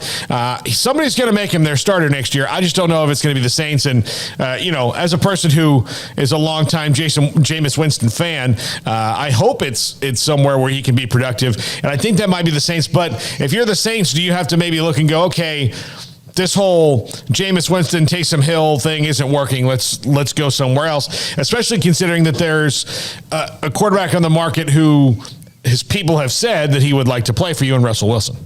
Yeah, I mean, if you can get Russell Wilson, adios, Jameis. Yeah. I mean, you're out of there. But I don't know that that's such a good, guarantee that they're going to get him. I mean, we hear so many rumors, and nothing ever comes about 95% of them. And how many teams have we heard Russell Wilson talked about going to or linked to? One of them was whatever. Dallas, and that was never going to happen. I mean, that's ridiculous. Whoever said that's a moron. But, Denver and, New Orleans and countless other places over the years, I mean, it all depends on your options to me. I mean, what are your options? Are your options, basically what you got? Well, then, yeah, Jameis is your guy. Is there somebody out there that is available, but maybe you think Jameis is still better? Then Jameis is your guy. But if Russell Wilson's out there, then Russell Wilson's your guy over Jameis Winston. He played relatively well before the injury. It would have been interesting to see what he could have done had he been, able to have the wheel the whole way. Obviously, it's not Taysom Hill. He's not the quarterback of the future, and that's very apparent at this point. But, I would think that if the Saints do decide to move on, then to your topic's point, Jameis will find a starting job most likely somewhere, I would think, and he'll definitely find a landing spot. Starting job might be a little bit harder to come by, but there are a lot of those that seem to get available every year, and he's shown enough to prove that he can lead an offense, maybe not to the extent that everybody would like ultimately, but he's more than capable for sure. Yeah, absolutely. All right, let's go to number 3, and that's Carson Wentz, who kind of kicked off the idea for this list. I thought he'd played well enough to solidify another year in Indianapolis, but you lose to Jacksonville the last week. You're up and down. I don't think that the Colts were nuts about his stance on getting vaccinated, not because there was some kind of grand vaccination idealism in the NFL. I think it's just they don't want their guys to get sick as long as you do if you are unvaccinated, and the quarterback is the one guy is the hardest to replace on the roster, and I think all that stuff maybe played in, and we'll see what happens with Carson Wentz down the line. I thought he'd played well enough to guarantee himself another year in Indianapolis. I don't know what their options are after that, and maybe that's a team that goes somewhere else, but they can't keep Phillip Rivers for a year, Carson Wentz for a year, say Jimmy Garoppolo winds up there instead of Carson Wentz, and do that for a year or two. You got to eventually settle on something. Yeah, I mean, it's disappointing they didn't make the playoffs, especially the opportunity that they had. I think he's a fine player. I don't think he's a superstar that he was made out to be during the draft process, though. He's to me like Jimmy G. He's fine. Yeah, he's fine. He's not special, I would say, and he's a guy who I feel like we're going to be probably talking about for the next 6-7 years in the NFL, just going from team to team, potentially as a backup, or, maybe sticking around in Indianapolis. But certainly you have to raise your eyebrows a little bit at the comments that were made yesterday by the Colts GM in regards to, there's no guarantee that he's a starter next year. So I think that says that they're clearly looking around, and if they find somebody that they think is better, then, they're going to move on that guy most likely, and Carson Wentz will be on the move somewhere else, but he's young enough and talented enough that he'll have opportunities. But I'm very curious to see what Indianapolis does here. They're rotating door of quarterbacks. They just can't seem to find a guy and stick on a guy, and ever since Andrew Luck's injuries basically were having them held hostage. So you'd like to have some security and know that you have the quarterback of the future. Thought it was going to be Carson Wentz potentially when that trade was made, but he hasn't answered that bell and guaranteed that. So I wouldn't be surprised if they move on based on those comments, from Chris Ballard. And if they do, then I'm sure there will be plenty of teams interested in squeezing what they can out of Carson Wentz. Yeah. Number 2, Russell Wilson. This is the guy I actually think is most guaranteed to move on this list. The Seahawks need to maybe go into a full rebuild mode, and Pete Carroll's still there. I don't know how much longer Pete Carroll's going to be there, but the offensive line isn't very consistent in Seattle. They've got good wide receivers. Their running backs constantly get hurt, although Rashad Penny had a great last 4 or 5 games of the season, a guy who was a first-round pick, so maybe that's an uptick. It's hard to find receivers like DK Metcalf out there in the world, but it might be time for them to maybe reshuffle some things, and Russell Wilson certainly looking to move on. I like Russell Wilson in Denver. I think that'd be a heck of a deal, depending on who their coach is and what kind of offensive system they run that can build around Russ if they did that. But I certainly think this is the one who's most likely of the big names likely to move. Yeah, I mean, Seattle's kind of easy to forget about at this point. I mean, they are definitely a shade of themselves from just a few years ago when they were, seemingly in every headline NFL-wise there for what felt like a 2, 3, 4 year period when they were at their top of success. And unlike, Carson Wentz had an okay year if you look at him statistically, but it's his decision-making that is, questionable. And especially when you got down into crunch time and you're trying to make the playoffs, Russell Wilson's a guy that, unlike everybody else on this list, everybody's got talent. Everybody's, had good years and things like that. Russell Wilson's proven it over and over and over and over again, and done so at the, on the biggest of stages. Is getting on the downside of his career, but it's not like he's like a hobbled old man at this point that they can't do he's like a shell of himself by any means. But yeah, it does seem like that something's got to give in Seattle, and it's probably time for them to, put a fresh coat of paint on that franchise and move on from the remnants of, what their last great run was. And he was a big part of that, but it doesn't look like they're going to get back there, with him at the helm, and so might as well break it down to build it up, and that would mean letting him go. And I do think Denver would be very intriguing, depending on what all's in order there as far as the coaching and all that. Like you said, I know Seattle fans would be bummed by that, but it just seems like he's kind of spinning his wheels up there right now to me. And there's been so many rumors that you feel like there's got to be some legitimacy to the smoke. Like there's just too much smoke out there the last couple of years on him in Seattle. So yeah, I do expect him to move on at this point. Yeah. And number 1, Aaron Rodgers. I mean, this has been rumored since last year. It seems like maybe things are patched up in Green Bay, but this is an odd duck, man. And I don't say that to drag him at all. He's just odd. He's different. He's different, and I don't know what he and Shailene Woodley are cooking up. I don't know. Whatever.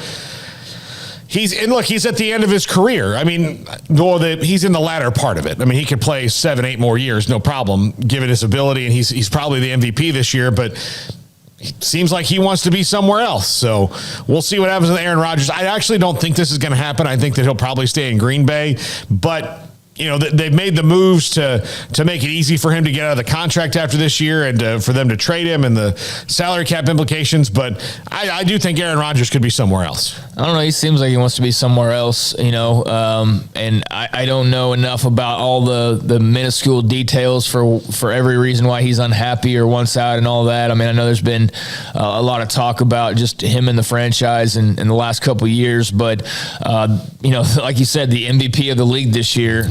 He's getting older, but he's nowhere close to falling off by any means. He's still as good as anybody, and clearly the most valuable player in the league. So, he'll be coveted, and if anybody needs a quarterback, I mean, you start with Aaron Rodgers. That'd be the first guy. But yeah, there's the, kind of the goofy personality, or however you want to describe his personality, that can, I don't know, be funny for some and be off-putting for others, I suppose. I feel like for me, when I listen to Aaron Rodgers, I think he's an interesting guy. I do think he's an interesting listen. But the thing that rubs me the wrong way with him is that he really does believe he's smarter than everybody else, and he comes across that way, and it's like, dude, you're just talking about aliens 2 seconds ago, and now you're basically talking to me like I'm a child. You know what I mean? It's like, you're smart, I'll give you credit, but you're not so much smarter than everybody else that you hosted Jeopardy for a week. Yeah, it's like, do we understand what you're saying? You're not like wavelengths above us talking to us about aliens right now. And not even just the alien stuff, but just in general. He seems to talk down to people like he's so much smarter than everybody else. And obviously he's a very intelligent and very talented dude. dude, and I appreciate all those things about him. But if there's anything that rubs me the wrong way, sometimes it's that. It's like, dude, you're intelligent, but get over yourself a little bit. I don't see Blossom lecturing. Well, maybe she does. I don't know. Everybody who hosted Jeopardy for those 2 weeks, all of a sudden, even before he was on Jeopardy, like he always just kind of came across like he was. Like, everybody was just dumb in comparison to him, and I don't know, but I find the guy entertaining outside of that kind of personality trait, and he's clearly, like I said, intelligent and a tremendous football player. So yeah, I'm sure teams would be lining up to bring him on board. But I'm like you, I kind of just feel like somehow or another he's going to end up staying in Green Bay, and he's still just going to be there at Lambeau on a near weekly basis. So we'll see. But we've heard so much talk and nothing's happened. Maybe this is the offseason that happens, but a very interesting quarterback carousel potentially in the NFL. Yeah. All right, that's going to do it for us here. Sikkim 365 Radio 365 Sports. We're back on Monday, everybody. Thanks to Jason King. Thanks to Chris Charles Scott, the director of Ode to Joy. And thank you to David K. for setting up another great chat with the Baylor assistant coach earlier in the show. This, Sikkim 365 Radio 365 Sports.